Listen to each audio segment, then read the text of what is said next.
देखो जो shooting star होता है ना, वो बेसिकली आपका एक ऐसा पैटर्न होता है जो अपनी विक के बेसिस पे ज़्यादा काम करता है rather than body.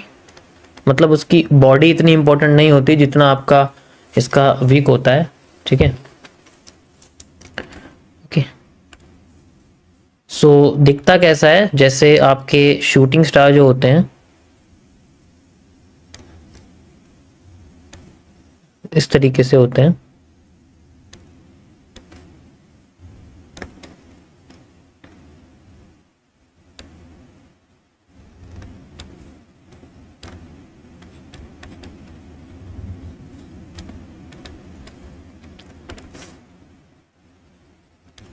Red colour की कैंडल होती है, अगर आप सेल साइड में देखोगे तो ऐसी दिखेगी आपको। ठीक है, तो ये आपका होता है नॉर्मल। ठीक है, इसे हम लोग बोलते हैं लो विक, इसे बोलते हैं हम लोग partial, and this is the low wick partial. अभी जो आप देख रहे थे वो ये दोनों थे। ठीक है, ये दोनों ही मार्केट में आ रहे थे, तो इनकी विक बहुत इंपॉर्टेंट होती है, क्योंकि इनके जो विक होती है ना, ये ही इनके बुलिश प्रेशर को बेरिश में बदलती है। जितनी बड़ी ये विक होती चली जाएगी उतना प्रेशर बुलिश का आता चला जाएगा, बुलिश का प्रेशर इसमें आता चला जाएगा।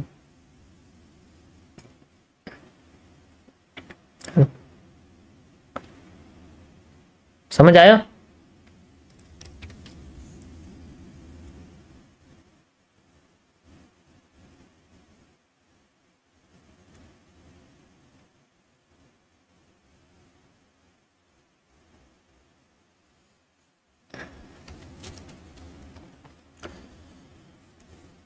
तो जैसे ही हम लोग राइट टू लेफ्ट जाते हैं तो ये पावरफुल होती चली जाती है। पावरफुल किस केस में?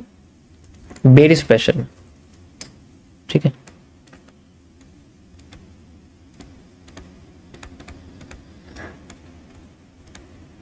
जो बेरिश प्रेशर होता है उसमें पावरफुल ही होती चली जाती है। जब हम राइट टू लेफ्ट जाते हैं तो ये पावरफुल बुलिश प्रेशर में होती चली जाती है।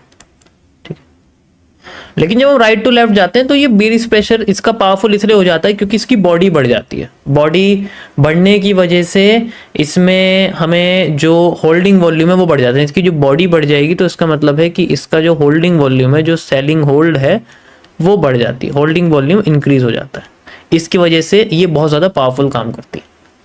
लेकिन अगर इसकी एक कंफर्मेशन होती है कि इसके साथ एक और इसके साथ कैंडल चाहिए जो रेड कलर की ही हो, मारुबोजू टाइप, तभी ये अच्छी तरीके से काम करेगी। ठीक है, तभी ये अच्छी तरीके से काम करेगी।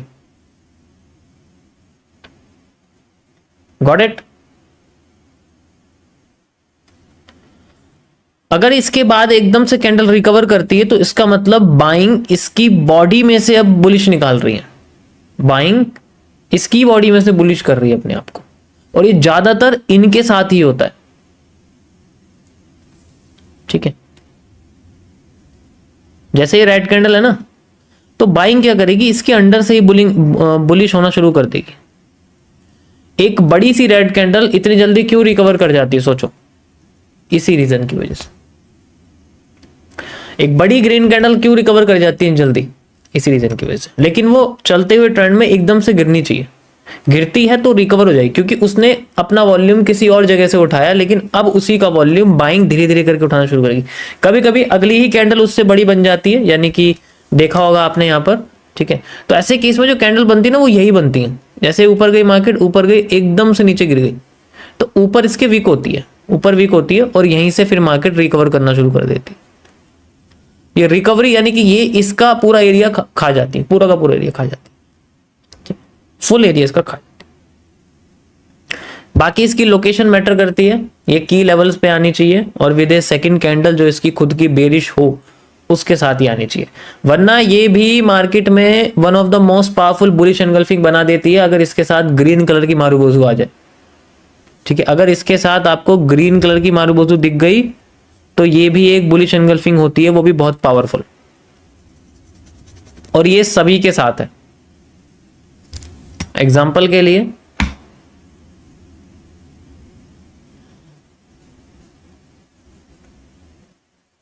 लाइव में बना था, ठीक है, या तो नहीं है, एक ही है बस अभी फिलहाल के लिए, बॉटम पे ही आया हुआ है, एक ही है और बॉटम पे आया हुआ है। लेवल मैटर करता है, किसी भी की लेवल पर होना चाहिए, सपोर्ट या रेजिस्टेंस पे होना चाहिए। जैसे सपोर्ट पे है तो इसके साथ आया हुआ, तो you can see the move जो हमारे सामने निकल के आया बेसिकली, बहुत अच्छा है यहाँ पर। और भी आप इसमें देख सकते हो, अभी मैं आपको दिखा देता हूँ लाइक दिस। अगर इसके साथ रेड कलर की मारूबूज हो रही तो ये नेगेटिव एनगल्फिंग बने, जैसे हम लोग negative engulfing, normal base engulfing आप कह सकते हो, नेगेटिव एनगल्फिंग जो बनती है उसके बारे में, ठीक है। लेट्स सी, आपको कुछ दिखा देता हूँ इसके अंदर होता है तो यू कैन सी, ये आप देख सकते हो शूटिंग स्टार, ये देखो एनगल्फ कर दिया इसने, एनगल्फ कर दिया तो ये एक बुलिश एनगल्फिंग बन गई, शूटिंग स्टार के साथ बुलिश एनगल्फिंग। ये भी आपके उसी की तरह पावरफुल होती है जैसे आपकी नॉर्मल बुलिश एनगल्फिंग होती है हैंगिंग मैन के साथ, जैसे हैंगिंग मैन के साथ बनी हुई। एरिया सपोर्ट का ये आप देख सकते हो, ठीक है।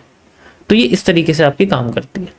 ये भी कैंडल उन्हीं में आती है जो आपके अगर साथ में गई जिसके साथ उसका ट्रेंड, ये देखो लो विक हैंगिंग मैन है नॉर्मल, ठीक है।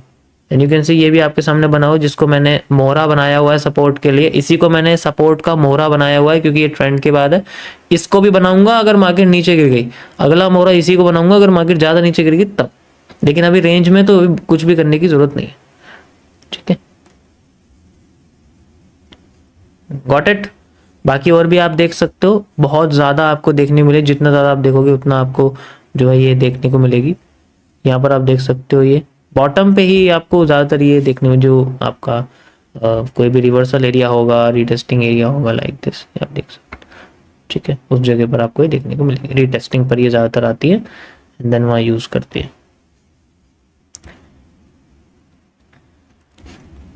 ये था गाइस आज का आपका टॉपिक। सो एमएमसी सीसीपीज के बारे में आपको बताना चाहूंगा। सीसीपीज का मतलब होता है हमारा द कॉम्प्लेक्स कैंडलस्टिक पैटर्न्स।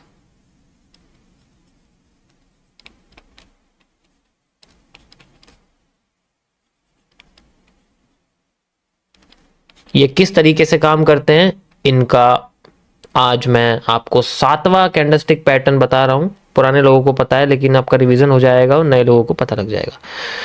ये है आपकी द बिग बार मारूबुजू।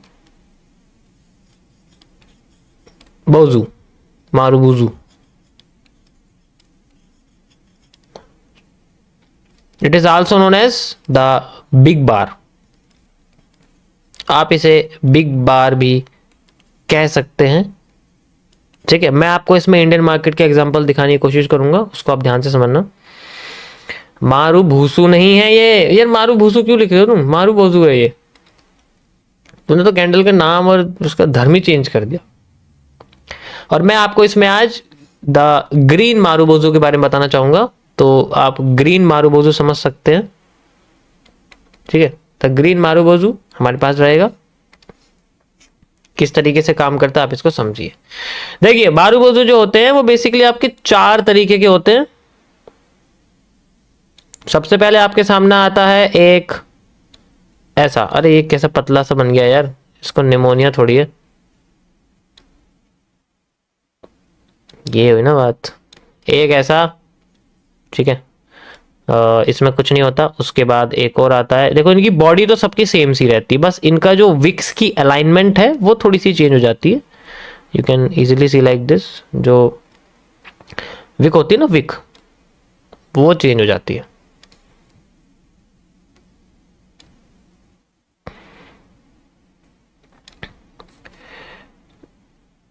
सबसे पहले आपके सामने आती है ये सिंपल नॉर्मल मारूबोजू। ये हमारे पास एक सिंपल और नॉर्मल मारूबोजू होती है, अगर आप आसानी से इसको देखोगे तो इसका नाम है एक नॉर्मल मारूबोजू। नॉर्मल मारूबोजू, मैं इसको इस तरीके से कहता हूं, MB। उसके बाद आती है आपके सामने जिसे हम लोग बोलते हैं द अवेयरनेस कैंडल। ये हमारे पास द अवेयरनेस कैंडल, इसका नाम अवेयरनेस है, अवेयरनेस मारुबोजू।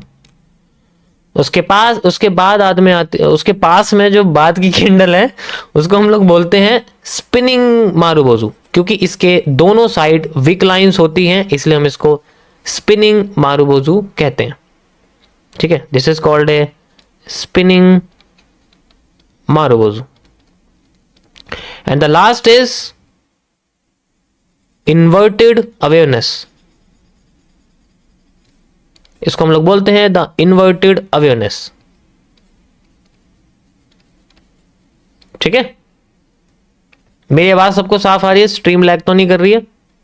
करेगी तो ये राउटर आज बाहर जाएगा मेरे घर से, इसे बाहर फेंक दूंगा। इन्वर्टेड अवेयरनेस सुबह से दिक्कत दे रहा है मुझे, स्ट्रीम में दिक्कत ना हो बस। ठीक है, हाँ हाँ फिर ठीक है। बच गया बेटा। ऊपर ही लगा रखा है मैंने, चेंज कर दिया ना। ओके, सो अब मैंने आपको स्ट्रक्चरल एनालिसिस बता दिया है, शेप के बारे में कि किस तरीके से हमारा जो है काम करती है। ये है स्ट्रक्चर एनालिसिस, कि शेप के बेसिस पे हम किसको क्या नाम देते हैं। अब मैं आपको बताने वाला हूं फंक्शन के बारे में। फंक्शंस, हर किसी के फंक्शंस कैसे होते हैं। फंक्शंस जानने के लिए आपको सबसे पहले पता करना पड़ेगा इनकी लोकेशन के बारे में, जो सबसे इंपॉर्टेंट है। देखो, जितने भी मारुबोजू होते हैं वो बेसिकली इंडिपेंडेंटली कभी काम नहीं करते। इंडिपेंडेंटली का मतलब है कि जैसे मैंने बोला आपके सामने हैमर है, हैमर एक ऐसा पैटर्न है जो इंडिपेंडेंटली काम कर सकता है। हैमर एक ऐसा पैटर्न है जो इंडिपेंडेंटली काम कर सकता है। मतलब मैं बोल रहा हूं हैमर, तो आप समझ रहे हो कि हैमर का मतलब मार्केट ऊपर जा रही है। मैंने बोला इन्वर्टेड हैमर, तो आपने बोला मार्केट नीचे आ रही है। शूटिंग स्टार मतलब शूटिंग स्टार। तो इस तरीके से हम इंडिपेंडेंटली मारुबोजू को यूज नहीं कर सकते।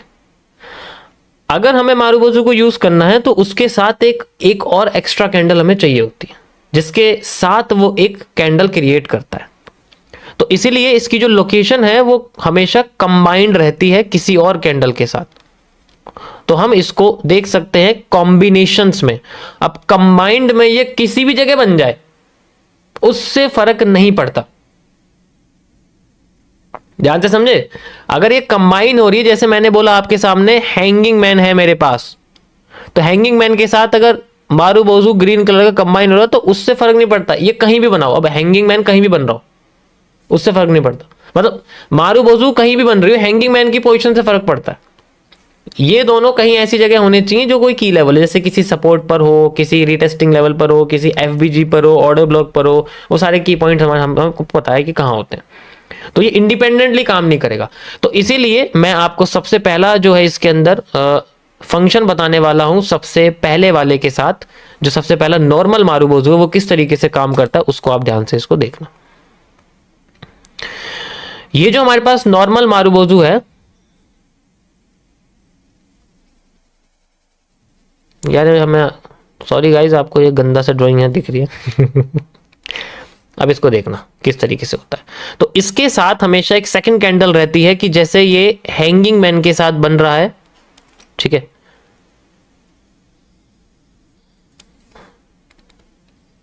ये हैंगिंग मैन है ना, और ये हमारे पास में ग्रीन मारुबोजू। तो ये दोनों मिलके क्या बनाते हैं, इस केस में ये मारुबोजू बन जाता है एक पावरफुल बुलिश एनगल्फिंग का pattern, and it is one of the most powerful bullish engulfing pattern in the world. You can see it here. मैं आपको दिखाता हूं कहां पर है ये, ठीक है। यहां पर भी नहीं है,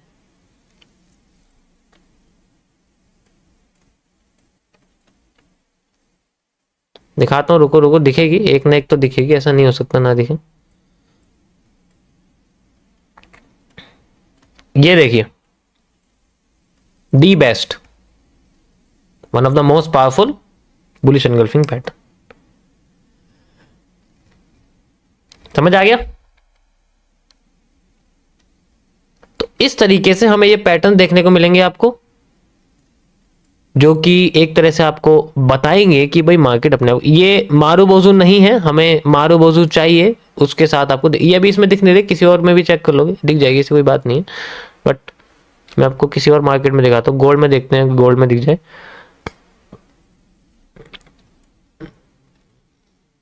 ये देख सकते हैं आप, थोड़ा थोड़ा मारूबोजू जैसा दिख रहा है, ये मतलब बिग बार है, एक तरह से बिग बार ये बनी हुई है, लेकिन हैंगिंग मैन के साथ, इसे देखना हैंगिंग मैन के साथ, हैंगिंग मैन है।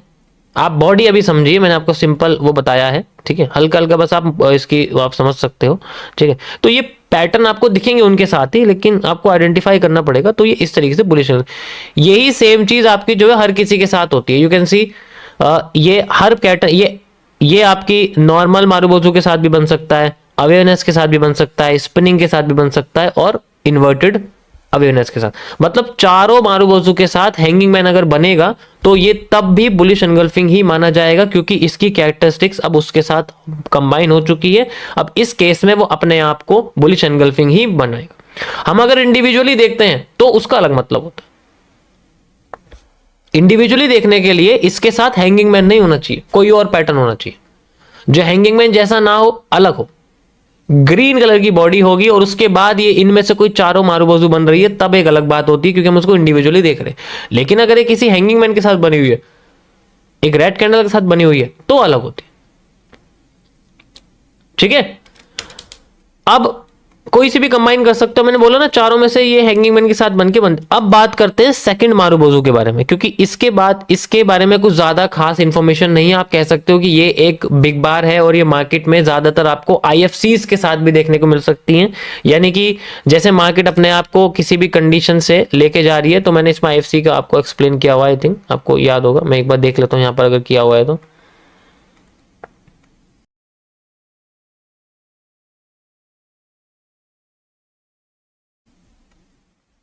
ये आप देख सकते हैं, ये आपको एक आईएफसी की तरह दिखेगी। ये एक आईएफसी कैंडल्स का एक कॉन्सेप्ट है, जिसमें आप एफवीजी के बेसिस पे इस कैंडल को इस्तेमाल कर सकते हो। एफवीजी ज्यादातर लोगों को पता ही है कैसे होता है, ठीक है,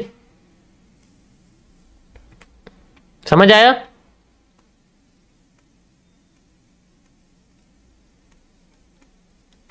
चलते हैं वापस वहां पर। अब बात करते हैं सेकंड कैंडल के बारे में, जो कि हमारे पास है अवेयरनेस। देखो ये एक ऐसी कैंडल है जो हमें अवेयर करती है कि मार्केट का जो ट्रेंड है वो चेंज होने वाला है। मार्केट का जो ट्रेंड है वो चेंज होने वाला है, तो ट्रेंड चेंजिंग के बारे में ये हमें बताती है। और ये डायरेक्ट इन्फ्लुएंस नहीं करती कि बनी और ट्रेंड चेंज हो गया। ये क्या करती है, ये बेसिकली आपको 10 से 20 कैंडल के अंडर पहले ही एक तरह से हमें सिग्नल करती है कि मार्केट अपने आप को उठाने की कोशिश कर सकती है आगे। ये डायरेक्ट मतलब ये आफ्टर इफेक्ट्स में काम करती है, इसका इन्फ्लुएंस आफ्टर इफेक्ट्स में आता है। मैं इसको आपको निफ्टी में दिखाता हूं, देख के समझ में आ जाएगा। पहले इसमें देख लेते हैं, अगर आप हमें अभी बिटकॉइन में अगर दिख जाता है तो बहुत अच्छी बात है, और निफ्टी में आपको दिखाऊंगा कैसे हमें देखने को मिलती है। ये देखो, इससे बेस्ट नहीं हो सकती। यू कैन सी ये हमारे सामने बनी हुई है एक marubozu candle, simple as that. ये एक अवेयरनेस है, और अवेयर क्या कर रही है कि मार्केट अपने आप को ट्रेंड को चेंज कर सकती है। And you can C 1 2 3 4 5 6 7 8 9 10 candle बाद ही मार्केट अपने आप को चेंज कर रही है। एक तरह से ये अवेयर करती है। ये पता ये क्या है, ये सब चीजें सिग्नल्स के लिए होती है, एक एक्स्ट्रा एविडेंस के लिए होती है। जैसे अब मैं लॉयर हूं, तो मुझे पता है मुझे अपने क्लाइंट को बचाने के लिए ज्यादा तो उसके फेवर में एविडेंस चाहिए। ये एक फेवर में एविडेंस है ट्रेंड को आने के लिए। ट्रेंड के आने के लिए फेवर में एक एविडेंस ये होता है, क्रिएट होता है इस तरीके से। किस तरीके ट्रेंड अपने आप को लेके आने वाला है, ट्रेंड आने वाला है, ये यहां पर क्रिएट होता है। मैं आपको और दिखाता हूं कैसे यहां पर दिखेगा। ये आप देख सकते हैं, यू कैन सी एक यहां बना हुआ है, एक यहां बना हुआ है। तो आप देखो इसके बाद कुछ कैंडल्स बाद ही मार्केट में, ये आप कैंडल्स देख सकते हैं, कुछ कैंडल बाद ही मार्केट में ट्रेंड आया है। वो डिपेंड करेगा कितनी उससे पहले सप्लाई आई है, फिर कितनी सप्लाई आई है, लेकिन ट्रेंड तो दिखेगा। तो एक तरह से इन्फ्लुएंस करता है, बताता है हमें कि एक सिग्नल्स हमें क्रिएट हो रहे हैं, आपके फेवर में ट्रेंड आ सकता है, but after the 10 to 12 candles हो सकती हैं। मैं आपको ये आपकी प्रिय निफ्टी में भी दिखाता हूं, और इसको तुम बड़े टाइम फ्रेम में कहोगे बड़े में दिखा दूंगा, छोटे में कहोगे छोटे में दिखा दूंगा। Okay, so let's see where is that. ये यहां से बननी शुरू हुई, यहां से बननी शुरू हुई, and you can see after a few candles market tries to create a trend. Trend बनता चला गया, देखो उसके बाद एक भी अवेयरनेस नहीं है, पूरे ट्रेंड में एक अवेयरनेस नहीं है। तो ये एविडेंस क्रिएट करती है कि कुछ तो मूव है जो स्ट्रक्चर को तोड़ सकता है, जो हमारे कंसोलिडेशन को भगा सकता है, वो एक एविडेंस क्रिएट करने की कोशिश करता है ये मूव। और दिखाता हूं मैं आपको, चलो इसको मैं आपको 1 आवर के टाइम फ्रेम पे दिखाता हूँ। 1 आवर के टाइम फ्रेम पे चलते हैं और यहां दिखाता हूं थोड़ा बड़ा, ताकि तुम्हें ये ना लगे कि हाँ ये तो यार 1 मिनट में काम कर रहा है ना। This is simple as that, you can easily see like this. ये नहीं तो आप ये भी देख सकते हो, ये तो नहीं है, लेकिन ये सबसे बेस्ट है, इसके अलावा और कोई अवेयरनेस है ही नहीं है। It's awaring about the upcoming trend, simple as that, और कुछ इसके अंदर नहीं है। आप ये भी देख सकते हैं, ये भी हमें एक अवेयरनेस कैंडल की ही झलक दे रही है। समझ आया सभी को? तो कैंडल का मतलब एंट्री नहीं होता, पहले ये समझ लो याद से। 99% कैंडल का मतलब एंट्री नहीं है किसी जगह पे। हैमर का मतलब ये नहीं कि हैमर उठाना शुरू करेगा, नहीं, वो हैमर इंडिकेट कर रहा है कि उठेगी तो जरूर, लेकिन अभी नहीं उठेगी। पहले मैं 2-3 बार फेक अपना मूव दूंगा, उसके बाद उठने की कोशिश करेगी मार्केट। तो ये चीज जानना बड़ा जरूरी है कि मार्केट के 99% मूव आपके आफ्टर इफेक्ट में आते हैं, कि वो पहले काम नहीं करेंगे, वो बाद में काम करेंगे। अब बाद तक काम करने के लिए पेशेंस किसके पास है? किसी के पास नहीं। तो इसलिए फिर लोगों का नुकसान होता है।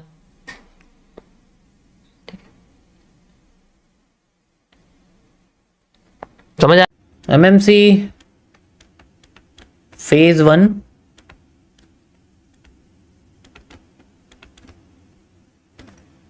CCPs इन्वर्टेड हैमर, ठीक है। देखो ये शूटिंग स्टार का ही एक भाई है, आप कह सकते हो। शूटिंग स्टार और ये दोनों एक तरह से सेम ही आप कह सकते हो, बिल्कुल दोनों सेम है, कोई फर्क नहीं है दोनों में, बस कलर का फर्क है और ओपनिंग और क्लोजिंग का फर्क है, क्योंकि हैमर जो है वो ऊपर क्लोज करता है और जो शूटिंग स्टार है वो नीचे क्लोज करता है।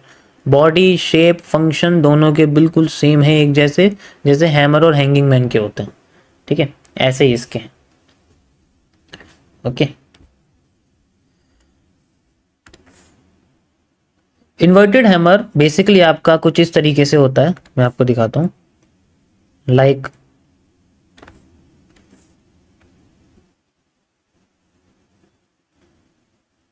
ये वो है जो सबसे सुंदर होता है आपका, ठीक है। उसके बाद आता है एक ऐसा जिसके नीचे की लाइन होती है। उसके बाद आता थोड़ा सा ऐसे बड़ा, लाइन लंबी उसके ऊपर होती है, ठीक है। और उसके बाद आता आपके पास, ये उन कैंडल्स में से है जो दोनों साइड में काम करती है, दल बदलू की तरह। जैसे हैमर होता है ना दल बदलू, ऐसे ये भी होता है, लेकिन ये ज़्यादा काम करता है हैमर के मुकाबले। बाकी सारे जो है कैंडल्स के मुकाबले ये ज़्यादा आप कह सकते हो कि काम करता है। अब इसमें क्या है कि इसकी बॉडी सबसे बड़ी है, तो इसका मतलब है कि इसका जो होल्डिंग वॉल्यूम है वो सबसे बड़ा है, तो इसमें ज़्यादा ट्रस्ट रहता है लोगों को। जब हम लोग लेफ्ट टू राइट जाते हैं तो ये पावरफुल बियरिश में कन्वर्ट हो जाता है, ठीक है, पावरफुल बियरिश में कन्वर्ट हो जाता है। और जब हम राइट टू लेफ्ट जाते हैं ये वीक नहीं होता, ये पावरफुल बुलिश में कन्वर्ट हो जाता है। इसके साथ एक चीज ऐड हो जाती है। ऐसा क्यों होता है कि ये पावरफुल बुलिश हो जाता है जब हम राइट टू लेफ्ट चलते हैं? क्योंकि इसके साथ एक कॉन्सेप्ट ऐड होता है जिसे हम बोलते हैं कैंडल बॉडी कंडेंस्ड, कंडेंसेशन एक तरह से आप कह सकते हैं, ठीक है। तो उसके अंदर जो नया वाला एमएमसी है ना अल्टीमेट सीरीज वाला, उसमें इसी तरीके से मैंने नए अलग तरीके समझाया, बहुत अलग चेंज करा है उसमें। उसमें मैंने फाइनेंशियल मार्केट का जंगल बदल दिया बिल्कुल, बैंकिंग सिस्टम है, बहुत सारी चीज़ें लगाई हैं उसमें, अलग से ऐड करी, क्योंकि जो 40% बचा है वो उसमें से कुछ इंक्लूड मैंने करा है उसमें, कुछ सीसीपीज अलग से ऐड करी हैं, उनका एक्सप्लेनेशन चेंज करा है, एग्जाम्पल भी डाले हैं, सब चेंज करा है उसमें। तो जैसी वीडियो अपलोड हो जाएंगी आपको दिख जाएंगी। तो अब इसके अंदर क्या है कि ये जैसे कि ये हमारे पास हैमर है, तो हम इसको क्या बोलते हैं, normal hammer, normal inverted hammer. ये नॉर्मल होता है, ठीक है। इसे हम वो बोलते हैं लो विक या लो शैडो इन्वर्टेड हैमर, ठीक है। ये हमारा पार्शियल हैमर होता है, पार्शियल इन्वर्टेड हैमर होता है, इसे हम लोग पार्शियल बोलते हैं, ये मेरे अपने नाम है। और इसे हम लोग लो विक पार्शियल हैमर बोलते हैं, ठीक है, ठीक है। अब इसमें सबसे ज्यादा खतरनाक ये वाला होता है, क्योंकि ये मार्केट को पिन पॉइंट पे उठा भी देता है, पिन पॉइंट पे गिरा भी देता है। ये पिन पॉइंट रिवर्सल के लिए यूज होता है, मतलब जिसे आप पिनिंग बोल सकते हो। What is pinning? पिनिंग का मतलब होता है कि सीधे आने से ही रिवर्स कर देना, बिना नेक्स्ट कैंडल की विक आए भी। मतलब कभी कभी ऐसा होता है कि जैसे कैंडल बनी है ना, ये कैंडल बनते ही नेक्स्ट कैंडल की विक आने का टाइम भी होता है, तो उससे पहले ही मार्केट बहुत तेजी से ऊपर उठ जाती है, तो इसे हम लोग बोलते हैं पिनिंग। और फिर मार्केट ऐसे रिवर्स कर जाती है, जैसे ऊपर से नीचे आ रही होती है, ऊपर से और नीचे आ रही होती है। तो यहां तो मान लो रेड कैंडल्स होती हैं, तो रेड कैंडल आते ही यहां पर एकदम से इन्वर्टेड हैमर बन जाता है, और ये इंडिकेट करता है कि ऊपर से बेरिश प्रेशर है तुम्हारे पास, उसके बावजूद भी मार्केट रिवर्स कर जाती है। किस कंडीशन की वजह से? सीबीसी। और ऐसी कंडीशन को हम लोग बोलते हैं। ऐसा क्यों होता है? इसका रीजन है कि यहां पर मार्केट हल्के से प्रेशर को बचा के रखती है। मैं आपको समझाता हूं, ध्यान से समझना, ये पॉइंट ध्यान से समझना। जैसे मान के चलो यहां पर रेड कैंडल्स आ रही थी, ठीक है, यहां पर रेड कैंडल्स आ रही थी, ध्यान से समझना, ये पॉइंट मजा आ जाएगा सुन के। फिर से एक और रेड कैंडल आती है, आ गई। इसके बाद एक रेड कैंडल फिर से बनती है, ठीक है, एक रेड कैंडल फिर से बनती है, लेकिन बनने की बजाय ये क्या करती है, ऊपर रिवर्स कर जाती है मान लो। तो एक तरीका है जिसमें ये रिवर्स करके बनती है। मैं चलो पहले ये वाला आपको बताता हूं, ये वाली कैंडल कैसे बनती है, फिर आपको समझ में आ जाएगा। तो क्या करती है मार्केट, जैसे ओपन हुई, ठीक है, ओपन होते ही पहले ऊपर भाग जाती है, ऐसे करके ऊपर भाग जाती है, और ऊपर भागने के बाद ही ये कैंडल क्या करती है, ऊपर से इसके पास प्रेशर पड़ता, बियरिश प्रेशर पड़ते ऊपर की बॉडी विक में कन्वर्ट हो जाती है, और इसकी बॉडी आधी से भी कम छूटती है। ऐसे में फिर भी ये अपना ग्रीन वॉल्यूम यानी कि बाइंग वॉल्यूम सस्टेन करके रखती है, इतना प्रेशर बचता है इसके पास। एंड देन जैसे इसका प्रेशर बढ़ता है, अगली कैंडल में एकदम से बूस्ट मारती है, और सारा प्रेशर रिटर्न हो जाता है, अपने ही हाई को तोड़ देती है, और ऐसे में क्रिएट होता है एक पॉजिटिव एनगल्फिंग पैटर्न का आगाज। इस दोनों पैटर्न को हम लोग बोलते हैं positive engulfing. When inverted hammer is converted और may be added with a green marubozu creates a positive engulfing, one of the most powerful bullish engulfing pattern इसे बोलते हैं हम लोग, क्योंकि एनगल्फिंग कर देती है। सेम हैमर के साथ होता है, हैमर भी ऐसे होता है, लेकिन ये ज्यादा पावरफुल है क्योंकि ये खुद को ही आगे से ब्रेक करके चली जाएगा ऊपर की साइड, ठीक है। अब इसका ऐसा नहीं है कि हर जगह देखेंगे तो काम कर जाएगा, लोकेशन मैटर, ठीक है, location matter, location matter why, क्योंकि किसी रिवर्सल रिटेस्टिंग एरिया पे, ठीक है, रिवर्सल रिटेस्टिंग एरिया पे, किसी सपोर्ट एरिया पे, मिटिगेशन ब्लॉक, ऑर्डर ब्लॉक या ब्रेकर ब्लॉक, एफवीजी, आईएफसी, किसी भी ऐसे एरियाज पे अगर बनती है तब इसको देखते हैं। ऐसा नहीं है अपने मन चाहे कहीं भी उठा के देख लिया बन गई, ठीक है। तो ये हैमर के साथ होता है, इन्वर्टेड हैमर के साथ होता है, बेसिकली इस तरीके से जो आपकी कैंडल काम करती है। तो ये की लेवल्स पे ज्यादातर आपको देखने को मिलेगी। दूसरा सबसे इंपॉर्टेंट पार्ट इसका क्या है इन्वर्टेड हैमर का, कि जैसे कि अगर ये कैंडल जैसे नॉर्मली कहीं भी बन जाती है, जैसे मार्केट ऊपर जा रही है, जस्ट लाइक ऊपर की साइड ग्रीन कैंडल बनती है और ऊपर जा रही है, ऊपर जाते जाते एकदम से मार्केट में ऊपर से प्रेशर आ गया मान लो, तो इसका मतलब है कि अब मार्केट रिवर्स कर सकती है, ठीक है, मार्केट रिवर्स कर सकती है, अपने आप को रिवर्सल ला सकती है। अगर ये की लेवल नहीं है, अगर ये की लेवल नहीं है तो ये क्या करेगी,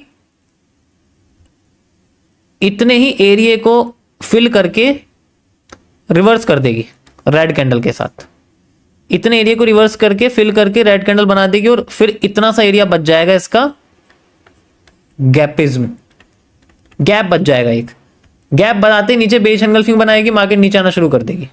पहले तो नीचे लाना शुरू, अच्छे से पकड़ेगा सारे सेलर को, और फिर एकदम से दोबारा से मार्केट रिवर्स करेगी और फिर बहुत तेजी से तोड़ के ऊपर भाग जाएगी। यहां बनेगी IFC कैंडल।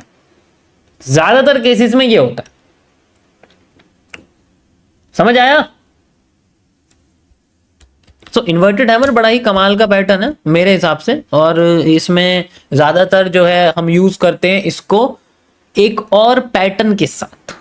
ये कब अच्छी तरीके से काम करते हैं, जब इसको बॉटम पे देखते हैं, सॉरी बॉटम पे तो मैंने आपको दिखा दिया कैसे यूज कर रहे हैं, इसको टॉप पे अगर ये बनती है तो कैसे काम करती है। टॉप पे काम करने के लिए इसको एक साथी की जरूरत होती है।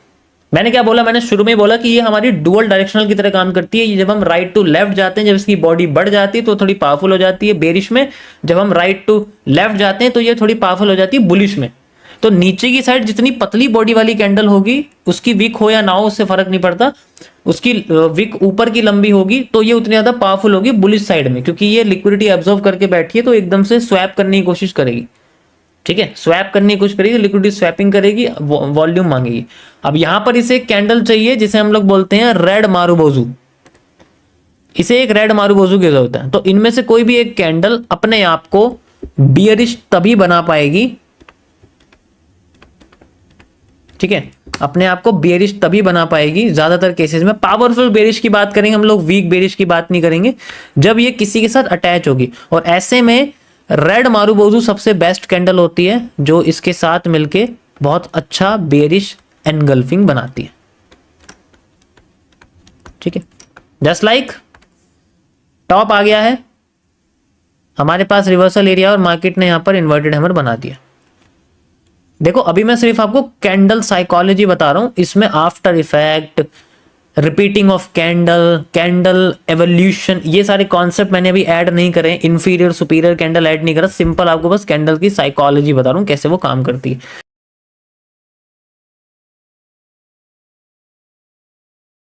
से वो काम करती है। एंड देन इसके बाद हमें एक बड़ी सी रेड कैंडल दिखती है जो इसकी बॉडी से 3 गुना ज्यादा बड़ी होती है करीब करीब, और फिर बाद में मार्केट में एक बेरिश एनगल्फिंग बनाती है। That is called a best bearish engulfing pattern according to markets reversal. Best like this. और ये आपके की लेवल पे होनी चाहिए, कोई भी जो आपका की लेवल है वो आता है। ठीक है, समझ आया? ये तो बस एक कैंडल की कहानी है, ऐसी बहुत कैंडल है। ठीक है, ऐसे ही आपकी शूटिंग स्टार है, वो थोड़ा सा अलग है उसका काम, ऐसा ही आपका फिर हर कैंडल के काम करने का तरीका तो अलग ही है। इसके साथ और भी चीजें रुक जाती हैं, जैसे जुड़ जाती हैं, जैसे कि आफ्टर इफेक्ट का बनना, जैसे कि रिपीटेशन ऑफ कैंडल का बनना। क्या कैंडल फेल कर करके बन रही है तो शायद वो आगे फेल ही करती रहेगी, उसका नेचर फेलियर है, चाहे वो कितनी ही पावरफुल क्यों ना आ जाए।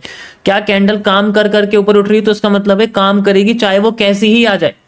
तो ऐसी बहुत सारी चीजें इनके साथ ऐड होती हैं, कैंडल्स के बिहेवियर, उनकी लोकेशन, उनका एंगल, उनका ट्रेंड, उनका सीसीपी किस जगह बना हुआ है, कितनी बार काम करा है, वो सारी चीजें ट्रेंड के अंदर होती हैं, तभी हम ट्रेंड के साथ चल सकते हैं, वरना हम किसी भी एक कैंडल को पकड़ेंगे और वो फेल हो जाएगी। समझ आया? अभी अगर आप नेचर देखोगे इन्वर्टेड हैमर का, मैंने आपको जो बताया था वो क्या कर रहा है, वो बार बार फेल हो रहा है, तो सुंदर से सुंदर अच्छे से अच्छा इन्वर्टेड हैमर आ, लेकिन वो काम नहीं कर रहा क्योंकि उसका कैरेक्टर ही है फेल होना। आप यहां देखो जितने भी इन्वर्टेड हैमर बने हुए हैं वो सारे फेल हो रहे हैं। ठीक है, वो सारे फेल हो रहे हैं, अभी रीजन आपको दिखा दूंगा, वो सारे फेल हो रहे हैं। ठीक है, कितने सुंदर सुंदर बने हुए देखो, वो सारे फेल हो रहे हैं सब। ये भी आपका इन्वर्टेड हैमर है, कंबाइन कर दोगे आपको दिख जाएगा लाइक दिस। ठीक है, वो सारे के सारे फेल हो रहे हैं देखो। ऐसा क्यों हो रहा है? क्योंकि इसका नेचर ही अभी मार्केट में फेलियर वाला है, या इसे हम लोग एवोल्यूशन ऑफ कैंडल कहते हैं। ठीक है, एमएमसी फेज 1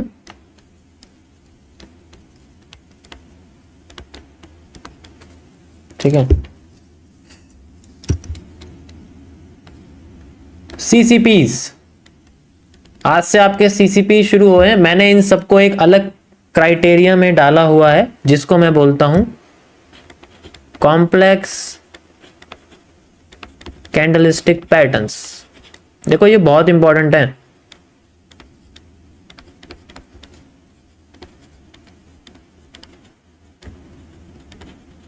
इसमें सी छोटा है। सो आज का आपका सबसे पहला सीसीपी है जिसको मैं 1 सीपी मॉड्यूल के अंदर रखता हूं। 1 सीपी मॉड्यूल मतलब जिसमें सिर्फ एक ही कैंडल होती है, ठीक है, जिसमें सिर्फ एक ही कैंडल होती है, उसके बारे में हम लोग बात करेंगे। सो सबसे ज्यादा धोखेबाज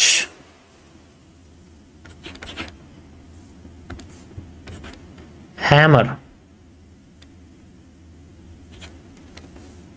ठीक है, सबसे ज्यादा धोखेबाज हैमर। हैमर कई तरीके का होता है। हैमर बनता कैसे है? जैसे मार्केट में अगर कैंडल बनी है इससे पीछे वाली ऐसे करके, ठीक है, ये एक रेड कैंडल,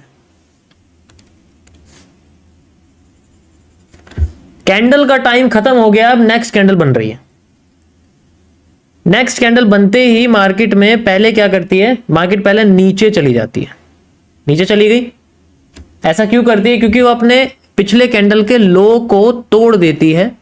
तोड़ते ही मार्केट में लिक्विडिटी स्वीप होती है, नीचे से बुलिश प्रेशर आता है, बूम, ऐसे करके एकदम बूम की तरह बुलिश प्रेशर आता है नीचे से। बुलिश प्रेशर आने के बाद मार्केट जैसे ही सारे बायर्स को भगा देती है, उसके बाद ये ऊपर भाग जाती है।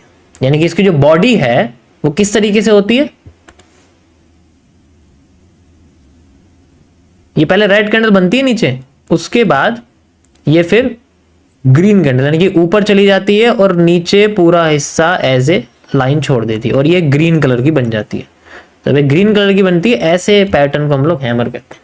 ये इंडिकेट करती है मार्केट में बुलिश प्रेशर को, but at a certain point of area.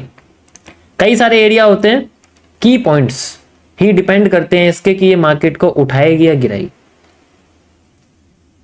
ठीक है। इसमें नीचे से बुलिश प्रेशर आता है, ये इंडिकेट करती है बुलिश प्रेशर को, ठीक है। ज्यादातर केसेस में ये बुलिश प्रेशर ही इंडिकेट करती है, ठीक है। अगर हम इसको बॉटम पर देखते हैं, यानी कि हम इसको किसी सपोर्ट लाइन पर देखते हैं, हम इसको किसी ब्रेक ऑफ स्ट्रक्चर पर देखते हैं, हम इसको कभी फेयर वैल्यू गैप FVG पर देखते हैं, ठीक है, उन सब। इसके कई टाइप्स होते हैं, तो मैं इसका जो टाइप्स है वो बेसिकली इसके बॉडी के बेसिस पे करूंगा। पहले आपके सामने किस तरीके से इसकी बॉडी को हम लोग आइडेंटिफाई करते हैं। कई तरीके की होती है, हमें रिपीटेशन और स्ट्रक्चर को पढ़ना पड़ेगा। इसमें सबसे पहले आते हैं हमारे पास में एक नॉर्मल हैमर। इसे हम लोग नॉर्मल हैमर कहते हैं। ये नॉर्मल है, ये सबसे ज्यादा धोखेबाज होता है। ऐसे हैमर्स को, ऐसी कैंडल्स को जो बिल्कुल साफ दिखाई देती है, मार्केट में कभी भी क्लियर कैंडल अच्छे से काम नहीं करती है। इन कैंडल्स को मैं बोलता हूं जलपरी, ठीक है। वाई दीज आर द जलपरी। देखो किस किस ने पायरेट्स ऑफ द कैरेबियन देखी है? Pirates of the Caribbean movie देखी है? सबने देखी होगी, ज्यादातर नहीं देखी। एक फॉरेन मूवी है जिसमें पायरेट्स ऑफ द कैरेबियन, उसमें उसका तीसरा पार्ट है जिसमें एक सीन आता है जब वो जब जो जैक होता है और जो उसके साथ में जो एक और होता है जो शिप का मालिक होता है, वो बेसिकली जलपरी को पकड़ने जाते हैं, ठीक है। जलपरी के आंसू चाहिए होते हैं, उन्हें रुलाते हैं और उनके आंसू को लेते हैं, ठीक है। जलपरी को जब पकड़ने जाते हैं तो वो नदी में उतरते हैं, कई सारे जो उनके काम करने वाले होते हैं। जलपरियां बहुत सुंदर होती हैं दिखने में, और गाना गाते हैं और जलपरियां पानी से बाहर आती हैं। ये कैंडल उस सुंदर जलपरी की तरह होता है जो दिखने में बड़ी सुंदर होती है। और जैसे ही वो कोई भी एक नाव पर बैठा हुआ बंदा जलपरी के चेहरे को लुभा जाता है, ऐसा लगता है जलपरी पकड़ के पानी में ले जाती है और खा जाती है। उसके दांत बड़े शार्प होते हैं, जंगली होते हैं, ठीक है। ये अपनी एक्स वगैरह को मेंशन मत करो यहां पर, ठीक है।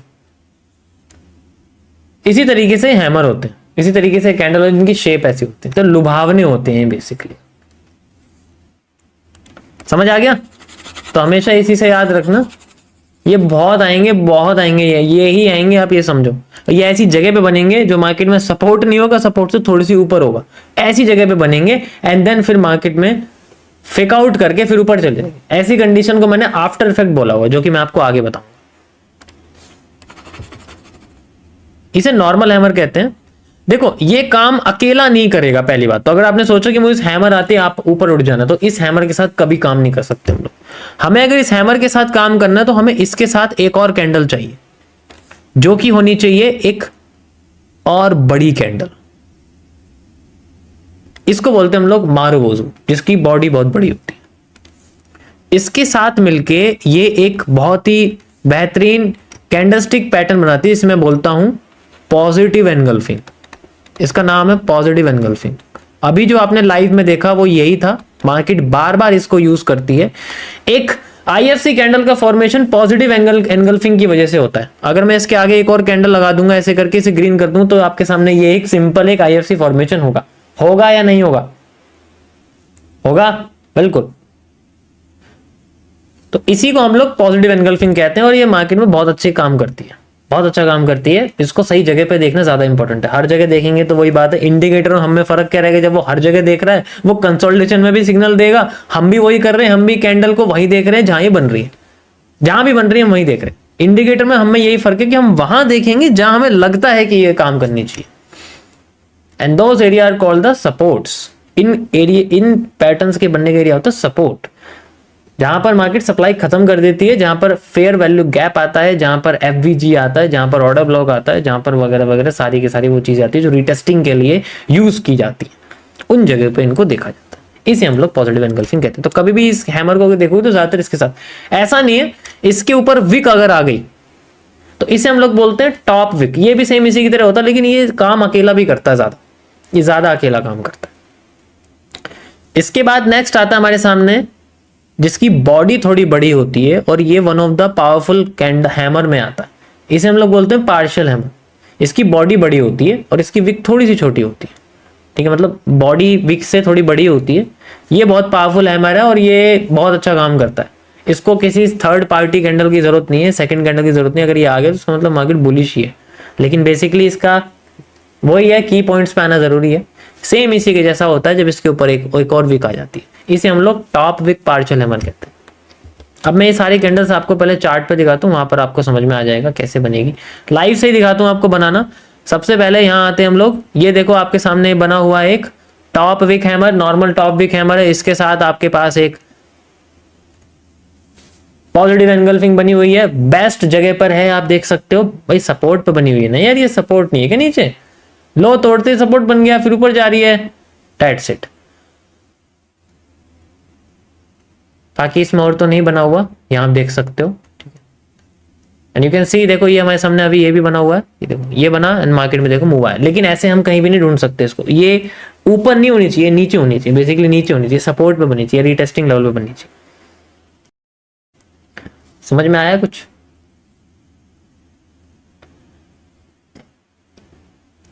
कम से कम 100 कैंडल देखो, 100 कैंडलस्टिक पैटर्न ये वाले देखो चार्ट पे, देन यू विल रियलाइज कि ये क्या है। उसमें से भी वहां जो रिटेस्टिंग पर आई है, जो सपोर्ट पे आई है, जो हर जगह आई है, ठीक है, जो इन सब जगहों पे सब जगह आई हुई है वो देखनी होती है। ऐसा नहीं है कि जहां बन रही है वहां देख ली, फिर तो इंडिकेटर लगा लो, फिर तो फर्क ही नहीं है कुछ भी। ठीक है, मैं देखो लाइव में चल रही है तुम्हारे सामने, क्या बताऊं। तो this is called the hammer. इसी तरीके से आपका हैंगिंग मैन होता है। हैमर अगर टॉप पर आ जाए, बिल्कुल टॉप पर आ जाए, तो वो गिराना शुरू करता है। ऐसे कंडीशन में हैमर कैसे गिराएगा? हैमर तब गिराएगा जब उससे पहले एक बड़ी ग्रीन कैंडल होगी, फिर उसके बाद एक हैमर बनेगा। ऐसे कंडीशन में हैमर अपने आप को गिराना शुरू कर देता है, मार्केट को गिराना शुरू कर देता है। ये तभी होता है जब टॉप पे होता है। ऐसे जोन को हम लोग डिस्काउंटेड एरिया बोलते हैं।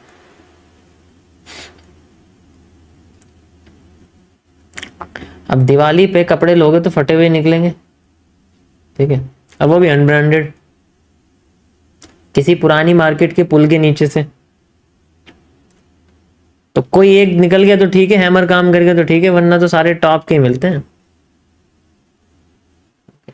इसमें उसमें कोई फर्क नहीं, डिस्काउंट का फायदा उठा के लोग समझते हैं कि चलो यार ले लेते। सो this is called the guys 1 CP module of hammer. बाकी इसमें प्रैक्टिस जरूरी है, इसमें ज्यादा इसमें वो नहीं है, इसमें प्रैक्टिस ज्यादा जरूरी है। ठीक है, पुरानी स्ट्रीम अगर आप देखोगे तो मैंने कई बार इसको यूज किया लाइव में, और कुछ 30 मिनट्स के टाइम फ्रेम पर भी मैंने इसमें एक्सप्लेन किया हुआ है।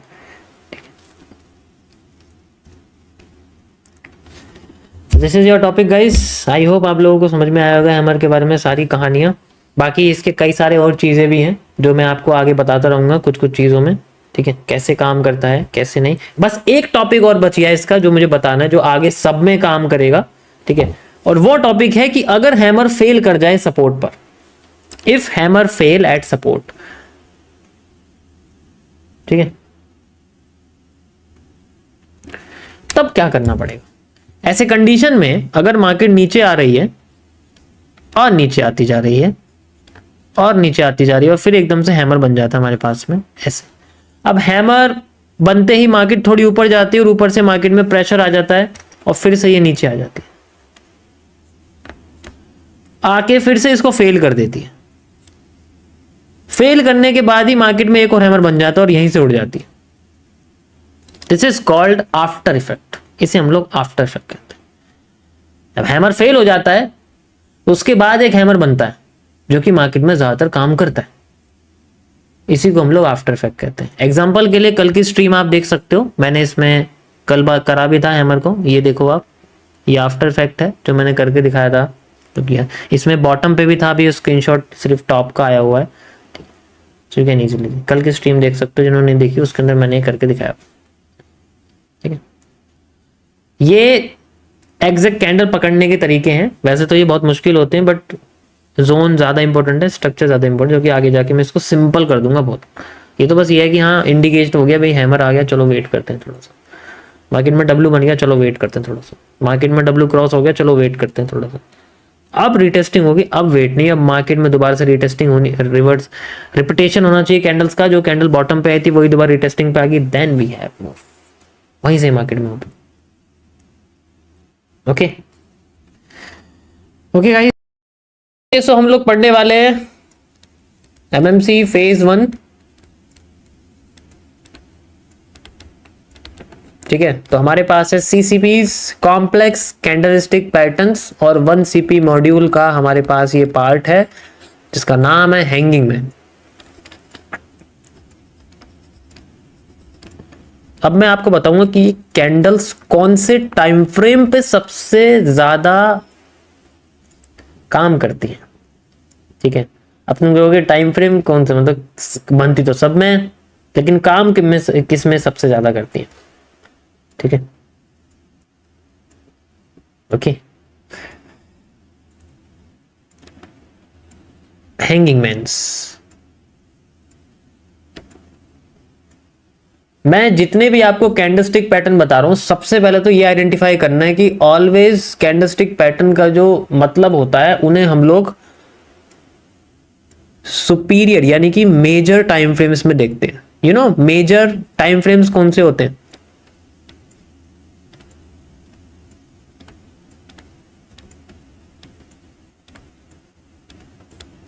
मेजर टाइम फ्रेम्स होते हैं जो आपके आवर्स में रहते हैं या डेज में रहते हैं, आवर्स में रहते हैं। ठीक है, आवर्स मतलब जैसे स्टार्टिंग होती है 2 आवर से और एंडिंग होती है 12 आवर तक। ठीक है, तो ये आपके जो टाइम फ्रेम्स होते हैं, इन टाइम फ्रेम्स में हम लोग कैंडलस्टिक पैटर्न्स को देखते हैं। अब सोचो कैसे देखते हैं, क्योंकि अगर हमें कोई एक कैंडल बॉटम पे दिख गई, अब वो उठाएगी या गिराएगी, कोई एक काम तो करेगी। अगर वो टॉप पे है तो गिराना शुरू करेगी, बॉटम पे तो उठाना। तो अगर एक कैंडल बन गई तो एक बायस क्रिएट होता है। उस बायस को फाइंड आउट करने के लिए सिंगल एक कैंडल की जरूरत है बस, और वो भी सपोर्ट पर। देखो 100% कभी कोई चीज काम नहीं करती, कुछ तो करती है, बस उस कुछ में से कुछ चाहिए ताकि कुछ बन जाए बहुत में से। ठीक है, बहुत मतलब 100% बैलेंस में से 1% में से 1% बन जाए, 2% बन जाए, वो सारी चीज आप कह सकते हो। ठीक है, और डेली टाइम फ्रेम सबसे बेस्ट रहता है for finding this. One of the powerful, इसमें जो कॉन्सेप्ट है हाईजैकिंग जिसे मैं बोलता हूँ, याद होगा आपको, ठीक है, पुराने लोगों को अच्छे से याद होगा। हाईजैकिंग 1 डे के टाइम फ्रेम पर one of the best accurate pattern की तरह काम करता है। इससे बेस्ट कॉन्सेप्ट नहीं है, इससे बेस्ट कोई कॉन्सेप्ट नहीं है, इससे हाईएस्ट एक्यूरेट कॉन्सेप्ट नहीं है लार्जर टाइम फ्रेम पर देखा जाए तो। आगे चलते हैं हम लोग, let's find out. Okay, hanging man.